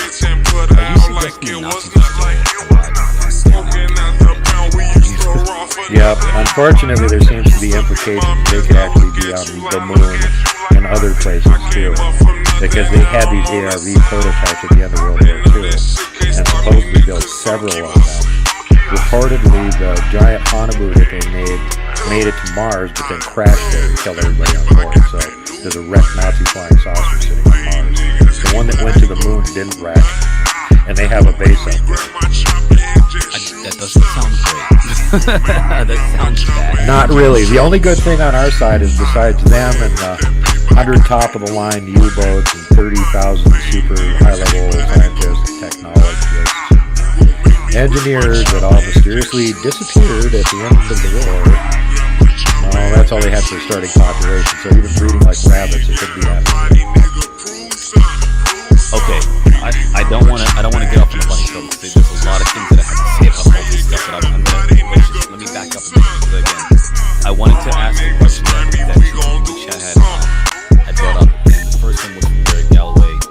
Super Duke, what do you think of the Sasquatch of Sugar Flat Road that Jessica Jones talked about earlier, real or fake? And then Free Your Mind, second is that, I dovetail off that. Duke, can you share your take on the Sugar Flat Road Sasquatch again? I think no opinion. I missed the early part of the show. I was just getting done with my show and getting everything set up to be on here, so I don't know what you guys were talking about. So sorry. And unfortunately, I am completely unfamiliar with that situation. I don't know anything about Sasquatch or Bigfoot that isn't involved in the realm of UFOs. So, for example, Skinwalker Ranch. I'm familiar with that situation, not what's been talked about. I'm so sorry. So back to this whole Nazi situation and I've heard again vaguely about the potential of Nazi that there's a base inside of the moon, or not necessarily the backside of the thing, but inside, because the moon is allegedly what has been said as the Bell experiment, where they saw a halo onto the moon and rang the bell for twice. And that suggests the moon is hollow, and therefore then there being a civilization. Well, if you put anything on the backside of the moon, it makes it harder for us to spy on it. That's for sure. Yeah, you know, but there's always... one just went to the moon and did a search of he lost contact in 45 minutes, 46 minutes, something like that. When they went to the backside. So maybe they hid that. Maybe they didn't. Maybe they just. Well, I mean, they lose radio contact because they got that whole big chunk of rock in the way. So you can always use that as an excuse. Or you could say the aliens just came up and erased that part of the memory and reprogrammed it so it would appear on time. One or the other, right? I mean, but ain't nothing changed but my chains and my chains, and I'm ballin'. On the bullet like a block. Theory that we were warned off the moon, as has been said. Yeah, I mean, it's hard to know what's going on with that. There's also reports that there's the tall whites basically use the moon as kind of a base. And the moon has so many weird peculiarities to it. I mean, it's hard to believe it's actually a normal stellar object. Because there's just so many peculiarities to it. The size of it, how far it is away from us in orbit, how it's a geostationary lock, it doesn't ever change faces, how it happens to be just the right distance to cause solar eclipses, on and on. It's just way too peculiar. And then you've got the fact that it's much lighter than it should be, and that most of the hard material on it seems to be on the exterior, and a lot of it's titanium. Oh, come on now. I think they said like they carbon dated some of the dust on the moon, and some of the dust is older on the surface than it is on the moon, which is odd because that shouldn't be the case. Oh yeah. Well, not only that, go look at the size of some of the craters on the moon. Look at how big the crater is. Now, in order for a stellar object to make a crater that big, the impact spot should be a lot deeper than what it is. Yet, no matter how big the crater is, there's always a certain limit to how deep it goes. That is weird. And all the regolith on the surface, that just gets kicked up every time a meteor impact. Boom, regolith goes all over the place, covers other stuff up. Yeah.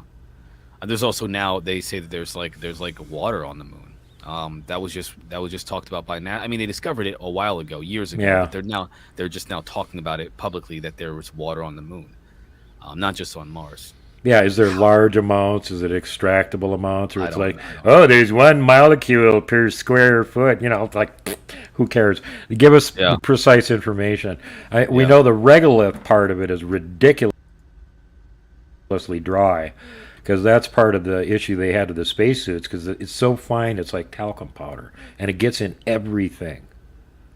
And there's no water to make it gooey, sticky. So it's just this horrible thing, and it destroys equipment because it gets in everything. Yeah, in case anybody knows, regolith is unconsolidated residual or transported material that overlies the solid rock on the Earth, moon, or any planet for that matter. So that's what regolith is. In case. And on the moon, they pretty much figure that the vast majority of that is just precipitating in from space, because even though the moon doesn't have a whole lot of gravity, it has some. So all these little particles that are floating around slowly get captured by the gravity, float down to the surface. So you get millions of years of dust, and not as much as they expected, which is another anomaly with the moon. Because when they did the Apollo mission, they had done calculations based on their ideas of how old the moon is, because they knew how fast the random matter in space precipitates onto a planet, according to how big its gravity field is, how much there is, blah, blah. It's pretty uniform. So over a long period, you should expect that, there's X amount of it will accumulate on the surface of the moon just because of its gravity and how much there happens to be. And so that's why, if you ever seen the lunar lander, sorry guys, I'm getting pop-ups here that are bugging me. If you ever seen the lunar module that was supposed to land in the initial missions, which of course did land, it's got gigantic big round feet on it. Right. Why did they have those? If they thought the thrusters and stuff wouldn't be enough to handle the descent, and keeping in mind really light gravity, so it doesn't take much of a thruster.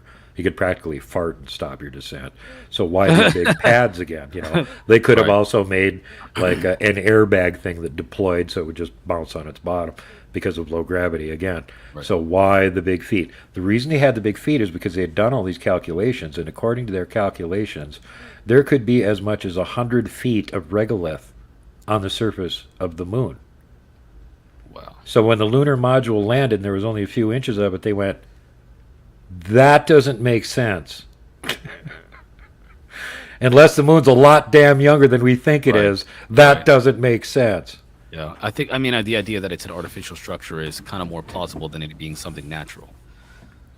Yeah, at this point, I mean, the more we find out about it and all the peculiarities on it, it's just like, that thing shouldn't exist.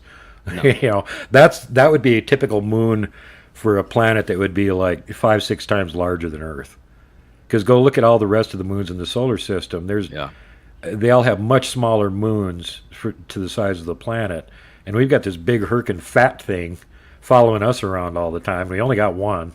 A lot of these bigger planets have multiple moons. Mars is, smaller than Earth, and it's got 2.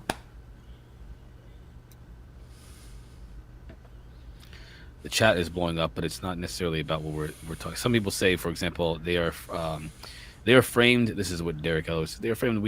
He mentioned he has some pictures of something interesting that he wants to send to me. I'm curious about the idea that NASA airbrushes photos out when it comes to seeing structures on the moon or Mars, as well as seeing craft on the moon in the moon's crater. Well, here's my one and only Mars story. Back in the early 90s, I was working at the post office at the bulk mail center. There are 5 bulk mail centers in the U.S. That's where all the adjoining states route their bulk mail to, and then they take it in big trucks packed to go specifically to this one state and haul it over to their bulk mail center that's near it, and then it gets broken up and routed to the local areas. So massive amounts. We had 111 loading bays for semis, 3-story tall building. Took almost a half an hour to walk from one side to the other. Wow. So big place. So I'm in there, and they have this place called rewrap. And what rewrap is the boxes, packages, whatever, get broken open in the mail. You have to check them, see if they're, damaged or not. If they are, you have a little note, right? Oh, we're sorry, we're monkeys here. We throw things around and run them over with forklifts. We're idiots, sorry. And then you repackage it, and you send it to them. And if it's necessary, take notes on what it was damaged and how much, because there might be, like, money exchanged as a result of it. So you have to keep track of that sort of thing. So this is a high security area. You go inside of a caged enclosure. There's closed circuit TV cameras watching you. They lock you in. They unlock you to let you back out again. So you ain't walking out with anything. So you're in there, and you've got this big pile of destroyed mail boxes and stuff. At that time, there was lots of CDs being sent by mail, so a lot of it was big piles of CDs that you had to figure out. Oh, here's the packing list. There should be this one, this one, this one, this one. Okay, rewrap it. Sorry, we destroyed everything. Here you go. Throw that one. So that's what I'm doing. So as I'm going through this, there's this softcover book. It's about the size of a thin phone book, and it just says from Houston, NASA to Washington, D.C. No way. And okay. Well, part of the job is you have to check the object to make sure it hasn't been damaged or anything. So that meant that I had to page through it. And I just figured it'd be some stupid technical thing. Who gives a crap? I start looking at it. It's all pictures from the satellite orbiting around Mars of the face on Mars. It's like that thick of pictures. At least 100 pages of it. That's all it is. Wow. That one satellite, they sent the 2 satellites up there to do the Mars survey, and one of them, like, crashed or something. They're still getting feed from it. That's the one that they kept changing the orbital path so they could go below it and right across it and right above it and get pictures of it from every angle. Multiple passes around to do it, obviously, to fill this damn book up with. And it showed the face on Mars. And what does the face on Mars look like? Well, that second satellite apparently has a really damn good camera compared to the piece of crap they had on the first one. Because this thing's an excruciating detail. Not only can you see that it's a perfectly symmetrical face, it's got like a weird helmet thing on. You can see its eyebrows. You can see the eyes. You can see the pupils on the eyes. You can see the eyelashes. Wow. You can see its teeth. Well, that's this thing's like a mile long. Yeah. Oh, And I it's- believe it was probably evolution. And then they turned out this fake, oh, we got a much better picture of it now, and it shows like some Photoshop piece of crap that shows part of it is like knocked down or something. It was all just a trick of light and shadow, and that's why we haven't sent any rovers to the Cydonia complex to look at anything on the ground since the 1970s when this picture came out, because there's totally nothing there to look at. You full of shit. I hate when they do that. I hate when This is why I hate NASA, and I consider them to be traitors to the entire world, and they're full of shit. It's called gaslighting. It's literally the epitome of gaslighting. Bullshitting. You discovered a mile-long statue on the face of Mars, and you've been lying about it for 50 years. Well, and that's why when NASA came out with their new, study on UAP, I figured, I don't think so. I mean, they come on. They literally said they're only going to study civilian data on UAP and not their own data. So you're telling me you have satellite images that can see everything on our planet at any given time, that can see anything on any planet, for that matter, in our solar system at any given time. Well, not every planet, but at least the ones closest to us. And yet you're going to look at what we take, the pictures that we take of things in the sky? Come on. Yeah. Come on. You have an entire history of data. By the way, some of which they deleted. What was it? The first, I believe that one of the missions, one of the Apollo missions they lost all of the data from that mission. Mm-hmm. What was that? Let me see which one that was. They lost all the data. Oh, we just challenged her. Oh, the cleaning lady was new on the job and didn't know that she was supposed to take all of our data and throw it in the trash can. Fiddly-dee. Apollo 11. It was Apollo. They literally claimed they missed. They lost all of the data by accident. We're talking about the most monumental thing in human history, and you lost it. No, I don't think so. No. It's hilarious that they think that they can get people to believe that garbage. Oh, That's what's hilarious to me. Neil deGrasse Tyson is spearheading that belief. Oh yeah, it was clearly an accident. Get out. Tyson should go back to chicken ranching. He's better at Tyson chicken than he is astronomy. He's just a shill. He's a fraud. I know the other one that they like to bring up a lot is, and I don't know if you've ever seen this, but Eraserhead himself, Bill Nye the Science Guy. Oh, Bill Nye's also equally frustrating. They actually got Bill Nye into a discussion about UFOs with Stanton Friedman. I saw it. And Stanton Friedman wiped the floor with him. It was freaking hilarious. You stole the words out of my mouth, man. He literally said, "What, are you going to do this with baking soda and powder, Bill?" I was like, "Oh my gosh." That was a guy who was testing missiles, and he said that he saw a missile being shot out of the sky. That was hypersonic, by the way. Mm-hmm. A UFO came into the frame while this missile was going hypersonic and shot this missile out of the sky, tumbled out of the sky. And so, yeah, Bill Nye it's like these people ignore the data. They ignore the witness testimony. They ignore all the sensor data. They just say, oh, it has to be something else. Well, an answer, you can't debunk something by saying it can't be, therefore it isn't. That's not a good argument. It's not a good argument for anything. Well, that's what Melba was getting with a lot of the scientists that were supposed to be looking at her study. Oh, Bigfoot doesn't exist, therefore I'm not going to look at it. That's not an answer. That's not a rebuttal. That's not scientific. And on the subject of what you just brought up, you might want to check this out. This is very interesting. I saw this on a Russian paranormal channel recently. You remember the big Chelyabinsk meteor that came in and everybody could see it and it was glowy in the sky, and all of a sudden it blew up and it shattered windows and all that kind of stuff. Somebody got good video of that from the right angle, and if you slow it down and zoom in on it, there's an object trailing it. And right before it blows up, the object shoots something into it, and then it blows up. Okay, what the heck would that be? Yeah, exactly. One of ours or one of theirs. Whoever it was wanted to make sure it didn't hit the ground, because they blew it up right at the right altitude to stop lots of damage. Oh, man, that's weird, man.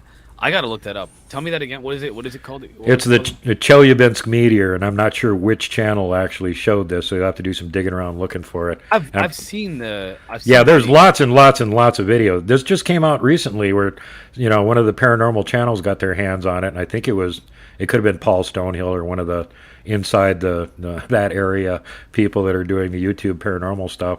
But sure enough, if you look at the video close, and it really looks like it, you can see the trail of the meteor and everything, and in that big cloud behind it, here's this little bright light that's catching up to it, and all of a sudden it shoots something into it, boom, meteor blows up.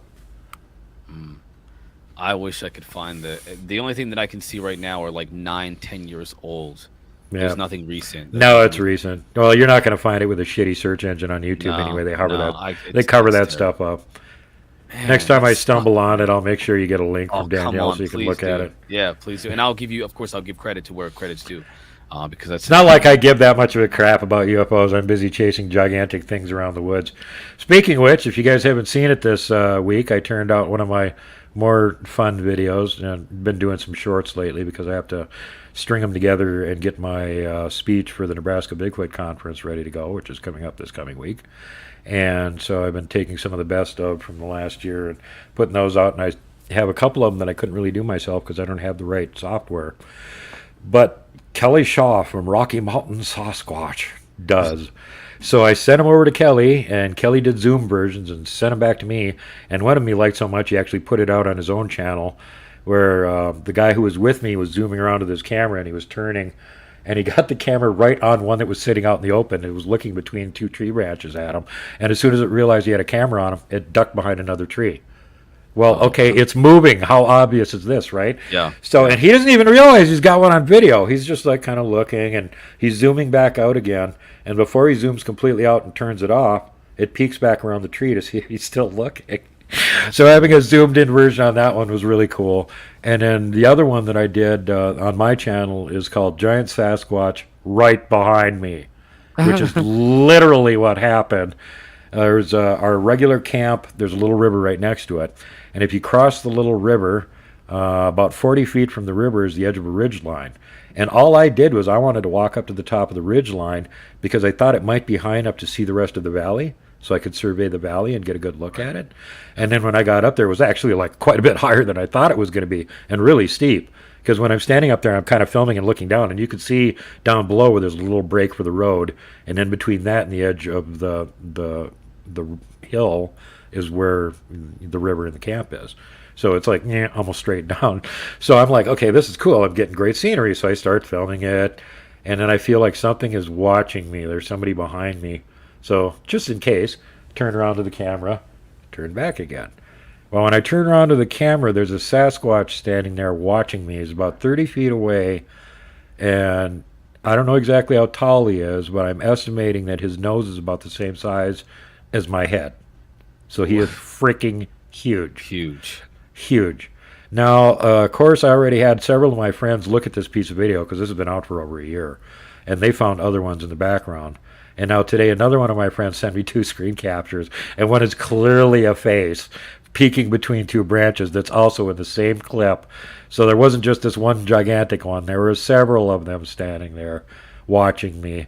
And as soon as I turned the camera off and went upriver, because 2 of my friends were already up there examining this just Titanic-sized asterisk structure, they followed me apparently because all the video we got subsequent to that, filming the structures and stuff around that area, they're in the background.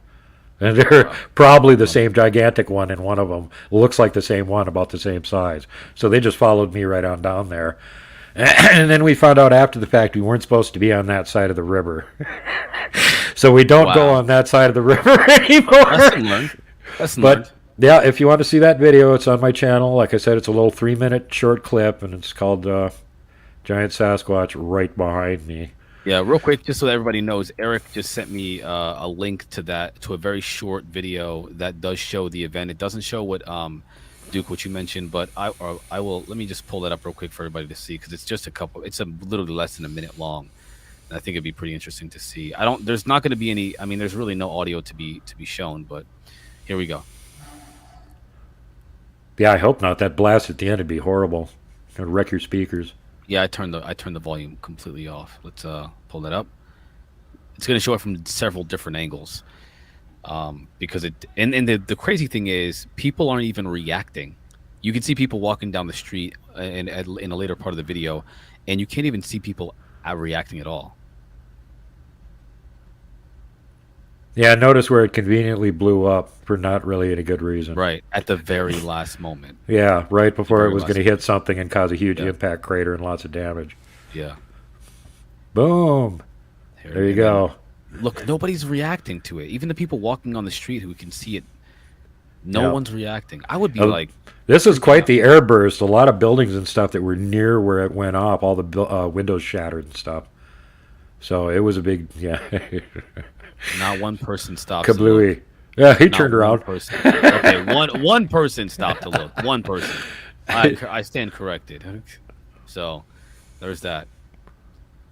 Pammy, they now that I have Robin in contact with them, they told Robin to tell us that we're not allowed over there. So I made sure that I let them know that their gifting spot is over there. So if they want peanut butter and bacon, they have to allow me to Peanut go butter over there. and Wow. Wow. They like bacon. Don't let them know about bacon. Then they always want it, and it's expensive. Oh my gosh. So I have a question for you. One of my last questions for you. Do you know anything about Linda Moulton Howe's work with the? So she has a couple. Well, she has a whistleblower specifically that mentioned that there is a project going on in Antarctica, where one, there's a black pyramid that's hidden underground, and two, there is a hole that is off limits to the military personnel on the base in Antarctica, and that there was a team of scientists that went down there and came back traumatized. Are you aware of that situation? Yeah, you hear all kinds of weird things from there. It is interesting to note that there are no planes that are allowed to fly over the South Pole. It is interesting. And they say, well, it's because it'll screw up your compass. You won't know where you're flying. Everything's flat. You're at 30,000 feet. You can fly by dead reckoning for a few miles. Wow. Don't give me that crap.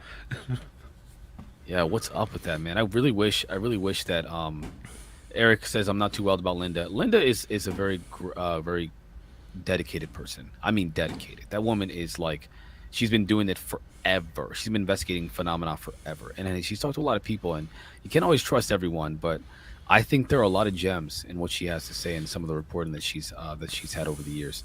And one of those, in my opinion, is this situation in Antarctica. I think it's notable. And yeah, there's too many weird things that keep getting reported coming out of there. Buzz Aldrin. There's another one. Right. So we're so close to the end of the show. I hate that we are at the end. I honestly wish I was more prepared to talk to you. I mean, I've only had one encounter with you, and I wasn't the primary talker. So next time that I have you on, I'll be ready to, because you are full of knowledge and about a lot of different things. And I think I want to pull from that knowledge base and have a much richer conversation next time. So history, geopolitics, and conspiracy theories are some of my strong suits, and science. Clearly. And that's this is why me and Double D get along so well, because we have a lot in common as far as things we're interested in and things that we know a lot about. And she's the tiny Transylvanian Tower of Truth. So you'll have her back. She's got the strangest Canadian accent ever. The truth is, you don't. She's totally awesome. I'm gonna have her back on my show next month. We're gonna be talking about more conspiracies, and anybody that missed it, we already did a show about her great uncle Dracula, and then we did one about the Knights Templar. Part 2 of which is so spicy that she couldn't even do the show, and it is only on Rumble. You can't see it on YouTube. Yeah, you have to be careful. You have to be very careful about talking about that. Very too spicy. Yeah, when you talk about who's actually running the planet, they get mad. Yeah, we actually we had to be careful here on the show, because I think they shadow banned us with one of the shows that we did on that Knights Templar. It clearly looks like we got shadow banned for talking about that. Mm-hmm. So, you got to be careful about that stuff. I always figure when my show gets a lot of views, I screwed up somehow because they're not shadow banning me. Or they just how do people? I don't know, man. I don't know. Yeah, you get lucky, because we don't get that lucky. We have definitely had to be. We have a couple shows that we touch on some things that afterwards I personally was like, oh my gosh, should I have? Am I gonna die in 2 weeks? Like, what's gonna happen? You gotta be careful about the powers that are really in control. So yeah, well, there's ways that you can get away with slap them and run away. if you're clever. But Duke, thank you for joining us tonight. Everyone in the chat, I want to thank everybody for being so kind and so friendly, and really bringing the chat into the twilight zone. And I think it's always fun when you have an engaging conversation with the chat. I couldn't bring a lot of the comments up because, Duke, you have so much knowledge, and I didn't want to break from that. But next time we have you on again, we're going to have a much richer conversation about all of these different phenomena, and I'm going to pull from your knowledge base. So you have a wonderful night, and I really appreciate your time tonight. on the Right show. on, man. Really glad to be here. Hope everybody had a fun time. And don't forget, I'm going to be speaking at the Nebraska Bigfoot Conference this coming weekend. If you're anywhere near the area, come on over, check it out. Me and a ton of other greats, including Robin McRae, William Lunsford, Stephen Hill, the guy that played the part of the monster in The Legend of Boggy Creek, Keith Crabtree, and other luminaries, including Blaine frickin' Tyler from Northeast Ontario, Canada. They're all going to be there. So come down and say hi to us. All right. Everyone, I want to give a shout out to all the Super Chatters, Texas Front Porch, Derek Galloway, 4 times for the Derek Galloway, CS, Pammy Smith, Blue Cruise, Kara I Am, and Timoth, man. Thank you so much, everyone, for the Super Chats. That shows a lot of love to the channel. A special thanks to everyone listening in at home, in your cars, at work, wherever you may be. Thanks to everyone participating in the chat, YouTube, Facebook, and Spaced Out Travelers Club on our website, and on Twitter at Spaced Out Radio. Remember, this show is copyrighted by Spaced Out Radio and SOR Media Ventures LTD. Thanks for sharing your evening with us tonight, because together, my friends, you all know how this ends. We own the night.